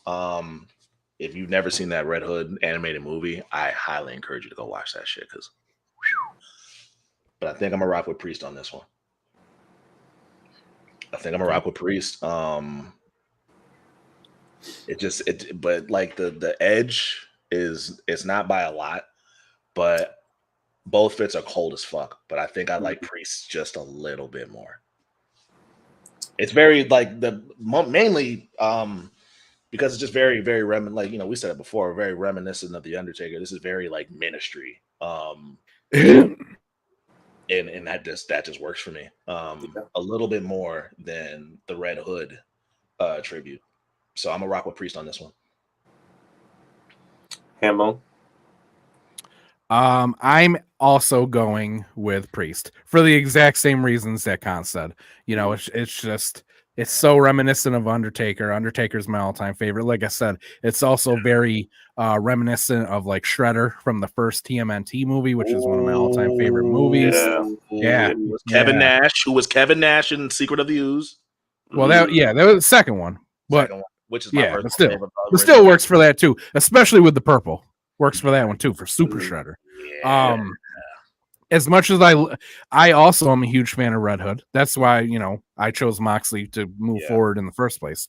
And I love, again, that Moxley did something more than he usually does with this, because this just isn't something he does all the time. But for me, Damian Priest, just a lot more effort here. So I got to go with that one. I think the effort is the big thing for me. I think, the creativity more so of it, I think, is more like why I think Priest wins here. So much goes into that outfit, and not a whole lot goes into Mox's outfit. A lot of thought goes into it, but not a lot of design work. He just kind of puts a mask on, a lot of detail, which is fine. Yeah, a lot of detail. He's got the damn flag in his shin pad right there. Damian does. So that kind of detail is really You're gonna go far in this competition with that kind of detail. I'll tell you right now. So Priest moves on. Damian Priest advances. So that's unanimous then, correct, Nick? You were saying Priest. Okay. Absolutely Priest. All right. So Priest moves on to the final 8. What is the 8 called? I don't know if there is a word for that. Isn't it Elite 8? Is it Elite 8? Isn't that what it is? I know there's a Final 4 and then the last 2 or whatever. The awesome 8. Yeah, awesome. I don't know. Hateful 8. I'm not a sportologist or anything, Yeah. All right, so next one. Man, no this brainer. this one's an easy one for all of us, I feel like. But Andrade from Royal Rumble this year against Montez Ford from Elimination Chamber 2023. Come on, man. Come on. I don't know. We're not even going to spend a lot of time on this one. This one's a unanimous one. We're all going with Montez Ford. He's advancing. Yeah. Listen, we might have to have a conversation on why Andrade just isn't it.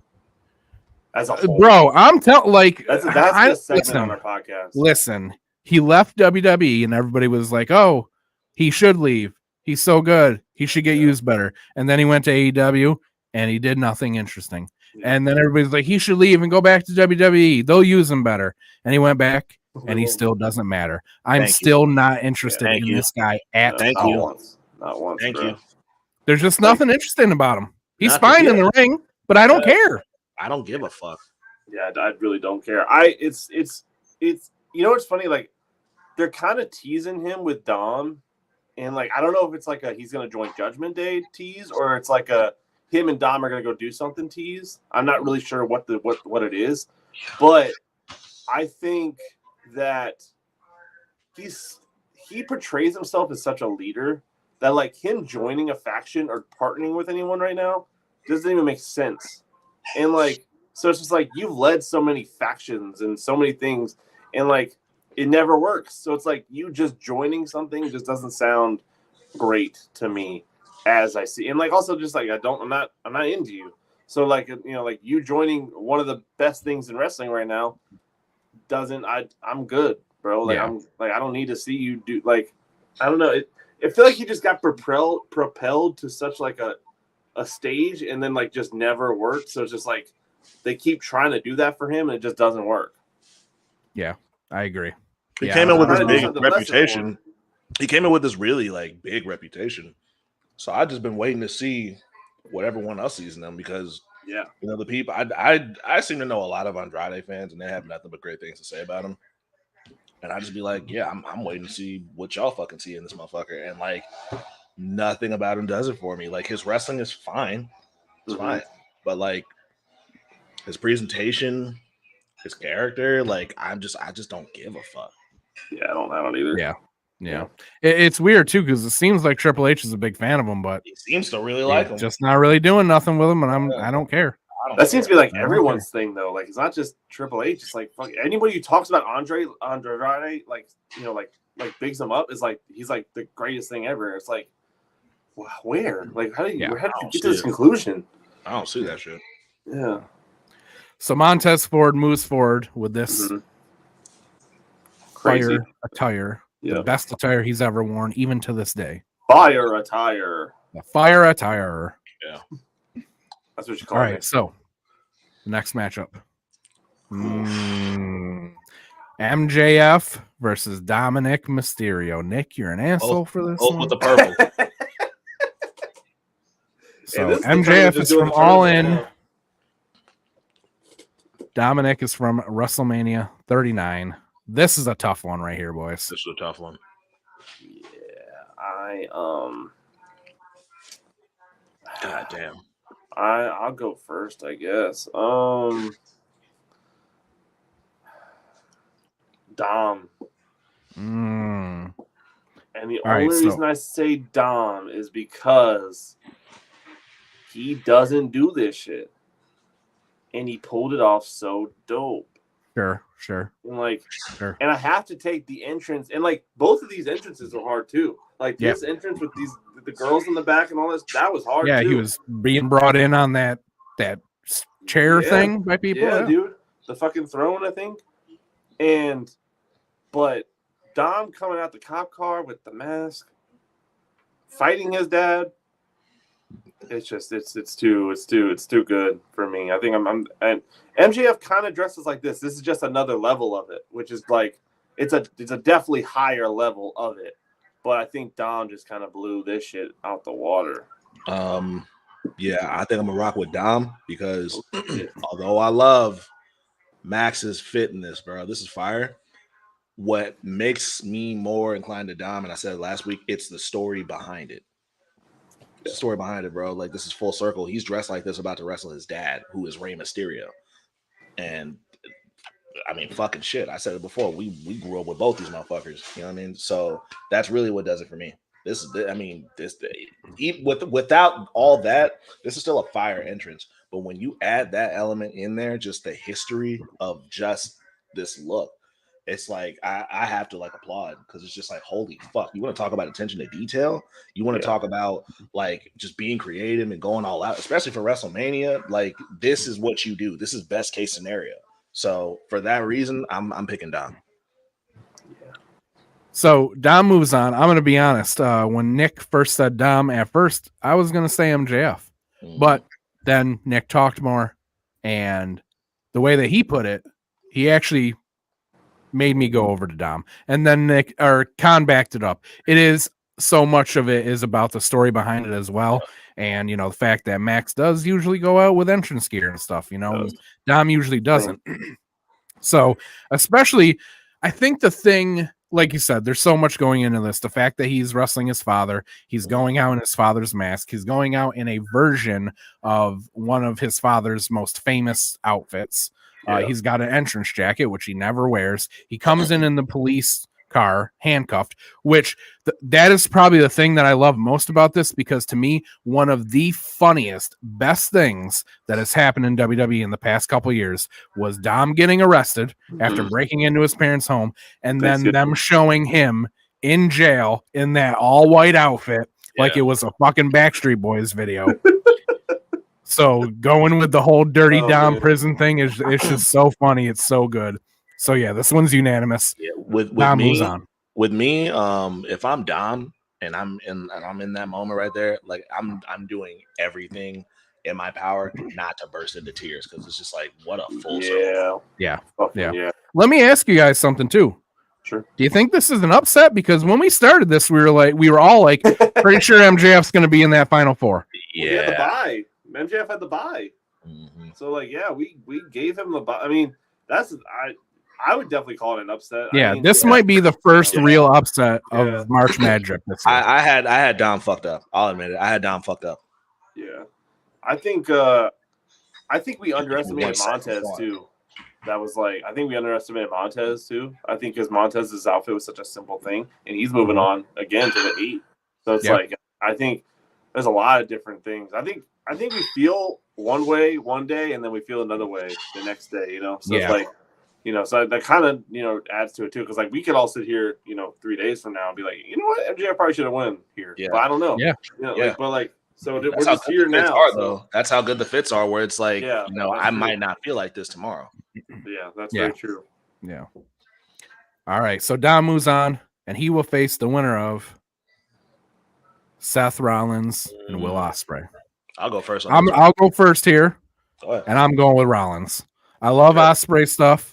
But Ospreay, again, this is kind of just a version of what he usually does. And not only that, like so many of the English guys, put the Union Jack on their stuff. It's cool. I love it. I really love the whole let me bring it up, with him putting the companies that he'd worked for on his sleeve. That's cool as fuck. But I just love this gear from Seth. I love the color combination. I love the design. The colors just pop so crazy for me. I really enjoy this jacket because this jacket is like over the top, but not so over the top where I'm like, that's too much. It's something that, like, I look at this jacket, I'm like, all right, Seth can wear this more than once because it's not like crazy. So I really, really just enjoy this fit. So I'm going with Seth.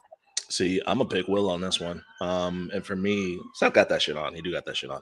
But for me, I guess it's because Will's is, at least when I look at it, it's very, very, like, it's just very elegant, but like just, I guess, simpler in terms of the design. And in this case, for me, that like works really, really well for him. So for those reasons, and like I really do think that him adding in all the places that he's like worked at before was a really, really nice touch. Yeah. So for me, it's Will. Oh man. So Nick, you're breaking it. You're the breaker. Oh. You know what breaks it for me? What's that? I prefer Will Ospreay in green.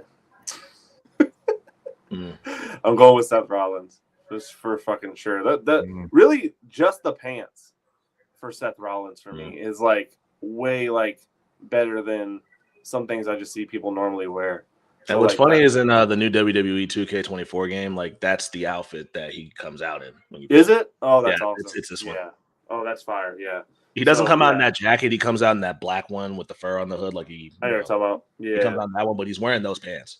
Oh, that's sick. Yeah. I think I spoke about his logo too, but I wish we saw that logo more. Yeah, I like wish that the logo logo. popped a little bit more for me, but yeah. Yeah. No, definitely. I think it would like if it was yellow instead of fucking pink. Yeah. Oh man. But but like he uses that fucking like compass looking one in his like entrance and everything like that, and like this one's like is on the belt. So it's like I wish he used this one more because I just think it's better. But yeah, this fit definitely beats Will for me, and I like Will's thing, everything y'all said with the history and everything like that. But it's just I do see a lot of people from London and UK and everything doing the flag on their stuff a lot. So it's like but. And I agree with you too. I usually like the green stuff too. So Yeah. much so that we're not going to be able to get to Revolution tonight. But at Revolution, I think Will's attire at Revolution is my all-time favorite attire of his. And that one, you'll see that one on March MadDrip next year. Next year. Because I love that gear. He killed it. He killed it. Yeah. All right. So the next one is House of Black versus the Blackpool Combat Club. We got the Blackpool Combat Club from All In. Mm-hmm. And the House of Black from All In. I'll go first on this one too because I'm going House of Black. There's just so much more happening here than there is here that I can't go with Blackpool Combat Club. These outfits, especially when you're looking at Julius too, there's just so much detail, so much thought. There's just so much going on here compared to the Blackpool Combat Club, which again, kind of just put on black jeans and peacoats, which it looks cool, but it's very, very simple. I think it's dope. Yeah. Same for me. There's not really much more to say. Like I think that the Blackpool Combat Club's fit is. I think it's tough. I really do think it's tough. But just seeing, I feel like just them wearing all white in general was like very much them stepping out of their comfort zone if they even have one. But that's like just very left in comparison to what Blackpool Combat Club did.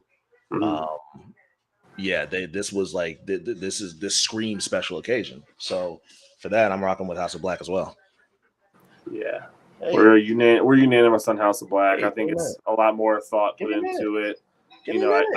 I do see the peacoat thing. Hi, Finn. I do see.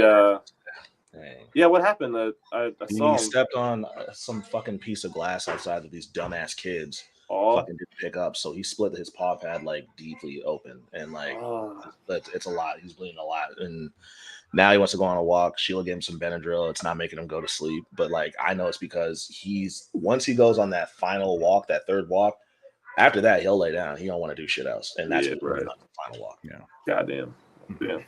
Think about Let's get through this so Finn can go for his walk. Goddamn. Like shit. So House of Black for me for sure. It's just way more thought out, way more detailed. Yeah. Kenny Omega and Rhea Ripley. Rhea. Yeah, I'm going with Rhea too. So Kenny from Collision here. This is probably my favorite Kenny Omega attire ever. For sure. Yeah, no, he got that shit on. Shit on. This is my favorite Kenny in AEW because he's had some shit in New Japan. Yeah, I'll for sure. Yeah. I'll revise what I say. I agree with Nick. It's my favorite he's ever worn in AEW. Yeah. But Rhea, shit on it from New Japan. Rhea is just wearing this shit, bro. She got that. Rhea just had. Her gear is always cool. She just has this way of just finding such an amazing balance of looking hot as fuck, but also badass as fuck too. Yeah. Like it's the perfect combination, and it's just. And this is, again, a China tribute. But she's just got that shit on, man. I can't. This is also in WWE 2K24. This is the fit that she wears. Oh, is it? So we did our draft last night for 2K24, but we haven't played it yet because we played our WrestleMania card on. Me and Nick are doing 23. We've got the new game. We downloaded the new game, and next month we start our year with it. But we did do our draft last night, and guess who ended up drafting Mommy? Hell this guy right here. Good shit. All right, so Tiffany and Zelina. It's Tiffy time. It's Tiffy. Yeah, I was about to say.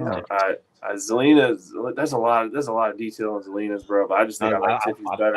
As a lifelong Street Fighter fan, yeah, like that off that alone, that's enough for me. Tiffy got that shit on. Yeah. Okay. Yeah, I'll agree. This one is very close though, because like I said, I do think that Zelina's is very cool. It's something that somebody could wear on the street, and I'd be like, that's a fire outfit right there. Mm-hmm. What Zelina's wearing, if somebody walked by me on the street, that would turn my head. I would think that they were a pop star or something like that. But yeah, Tiffany's stuff, again, like Con said earlier about the House of Black, this just screams like special occasion to me. Yeah, this gear. For sure. So. Yeah. Tiffany moves on unanimously. And then this is our final one. Jade Cargill and Io Sky. This one's a little more difficult. Jade from the Royal Rumble. Io. That says Io Sky. That chimed in and she goes, Io Sky. I'm like, okay. Ah, god damn, but Jade looks perfect.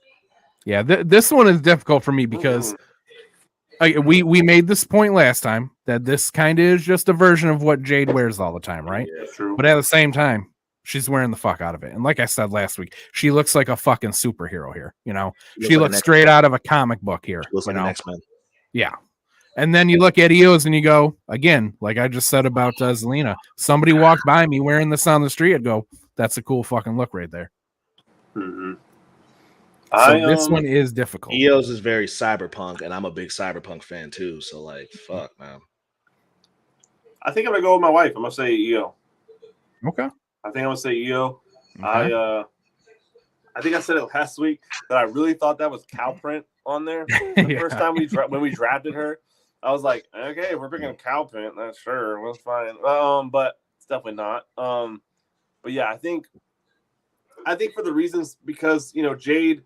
That is something that Jade normally just wears. Mm-hmm. That I think it's like, okay, Io put a lot more thought into this, and I think that should be rewarded, especially in this tournament here, That I really feel like that's like Con's struggling. It's fucking with me, bro, because I feel like I know what the answer should be. Con was going to say Jade. And then you started making a lot of sense, Nick. No. And now he's not feeling so good about it. It's not even that. It's just visually, bro. I'm warming up to it more this week than I did the previous week. You see what I'm saying? Mm-hmm. Like looking at it, I'm definitely growing on you. I'm like, she really do, but like Jade looks perfect. But I'm like, yo, Io really got that shit on, bro. Like, I gotta, man. Right. I think it's got to be more about the clothes than it does the person. In a way, sure. But the thing with Jade is because of like her physique, bro. Like she for real is built like she does something athletic, like crazy athletic. And I think if she didn't have the body that she had, I don't think she would have had that shit on as much as she has that shit on. That's very true. Because her conditioning is clearly insane, and I think that's a big factor that helps. But I'm gonna. This is gonna haunt me. I gotta rock with Io. Ooh, I gotta rock with Io, bro. She got that shit fuck on, bro. Okay. And the belt to match, the belt man. Yeah, the belt she makes it work too. She killed this. This is the crown jewel joint. This is probably the best crown jewel, wrestling gear. Since the women since they've been more and more lenient with the women's side of wrestling over there, I think this is the best fit. I think Bianca might be another contender because I remember hers, not this year, but last year's. I think, the previous year. I really liked hers too, but like Io killed this, bro. She killed this. She bodied this shit. So if I'm just looking, it doesn't matter at this point. Io moves forward. But if I'm just looking at both of them, I got to be honest. I know that this is just a version of what Jade wears all the time, but I am still more attracted to that. Like, I'm still looking over at that more because, like I said, she just looks like a superhero. She looks like fucking Storm from the X-Men, and that there's just something very powerful about her in this that I just can't look away from this. All that being said, even though I'm saying Jade looks cooler here, I would still vote for Io for the same reasons that you guys said. Because we said, she put way more effort into this. This is not something she usually wears. This is something that if she were just wearing it on the street, it would be something that would turn my head and I would look at. Yeah, bro. And because of that, I have to go with the O2. Even without the feathers, and it looks like a black jacket with feathers. Like even her jackets. I always love her jackets. That picture at the bottom left corner, like even if she just wore that, bro, she killed it. Yeah. All right, so that's the end. Nick, read us off our matchups for next week. We have Damian Priest versus Montez Ford. Ooh, yeah. Oh boy.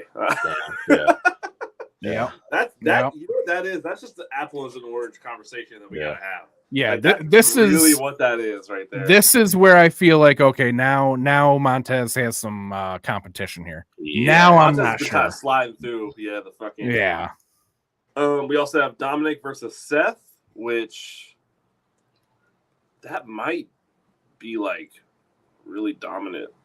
I don't know though. House of Black versus Rhea. Which might be difficult as fuck. Husband versus wife. Oh, I didn't even think of that. I didn't even think about that. Man, this tournament's working out, bro. What the fuck? And then a lot of twists and turns. Yeah, bro. And then Tiffany versus EO. That's gonna be nuts. Yeah, there's a few matchups on here where I'm like, there's some where it's like it could really go either way, but there's some where I'm like, man, I don't fucking know at all. This tournament came out fire. What the fuck? Yeah. Well done. All right. So next week we will knock March MadDrip down from 8 to 4. We'll be at the final 4 next week. More than likely, Con and I will talk a little bit more about Love is Blind because there's still one more episode for the reunion, so we're gonna have to. That was a good talk. I can't fucking believe we talked for an hour and a half. That was a good talk, bro. When I came in, bro, I was like, man, I'm probably missing. Like, they're talking about The Rock. They're talking about fucking something. Nick came on and he was like, Nick was 100% expecting to come on and see Sting's face on the screen. Yeah, and he was like, these motherfuckers are still talking about Love is Blind. You didn't miss a thing, bro. You didn't miss a thing. You didn't miss nothing. I do think we should make it an option to bring up Sting because I think we could go over. Maybe our favorite memories or something of Sting. Next week. But yeah, other than that, I think. Damn, man, that's just fucking crazy. I really thought y'all would be like in the middle of a conversation. And I was like, fuck, I'm missing like we got deep with it. Yeah, we did. So yeah, we'll get back to March MadDrip. We'll probably talk about the last episode of Love is Blind. Like Nick said, he just threw this out there. We're gonna do it. We'll talk about our favorite Sting moments and things like that. So as I say all the time, if you want to follow us, it's all at the bottom. Go on TikTok, go on Instagram, go on YouTube. Go on all those things. You guys got anything else to say? Don't ban TikTok. Call your representative and make sure you don't let TikTok get banned because I agree. Love TikTok. Not only that, but it's a little bit deeper than that too. They start taking that from you, they're going to take other things about you because this has nothing to do with China. Facts. And if you think that, you need to read more into it. We've already talked about this months ago, but this has nothing to do with China. Finn is sick of us. He's ready to go outside. So you know what to do. We'll see you guys next week. Hey, how you Same doing, time. Mama? Let me whisper in your ear. All right, y'all. Speaking of keeping it kinky, Marks. Keep it kinky.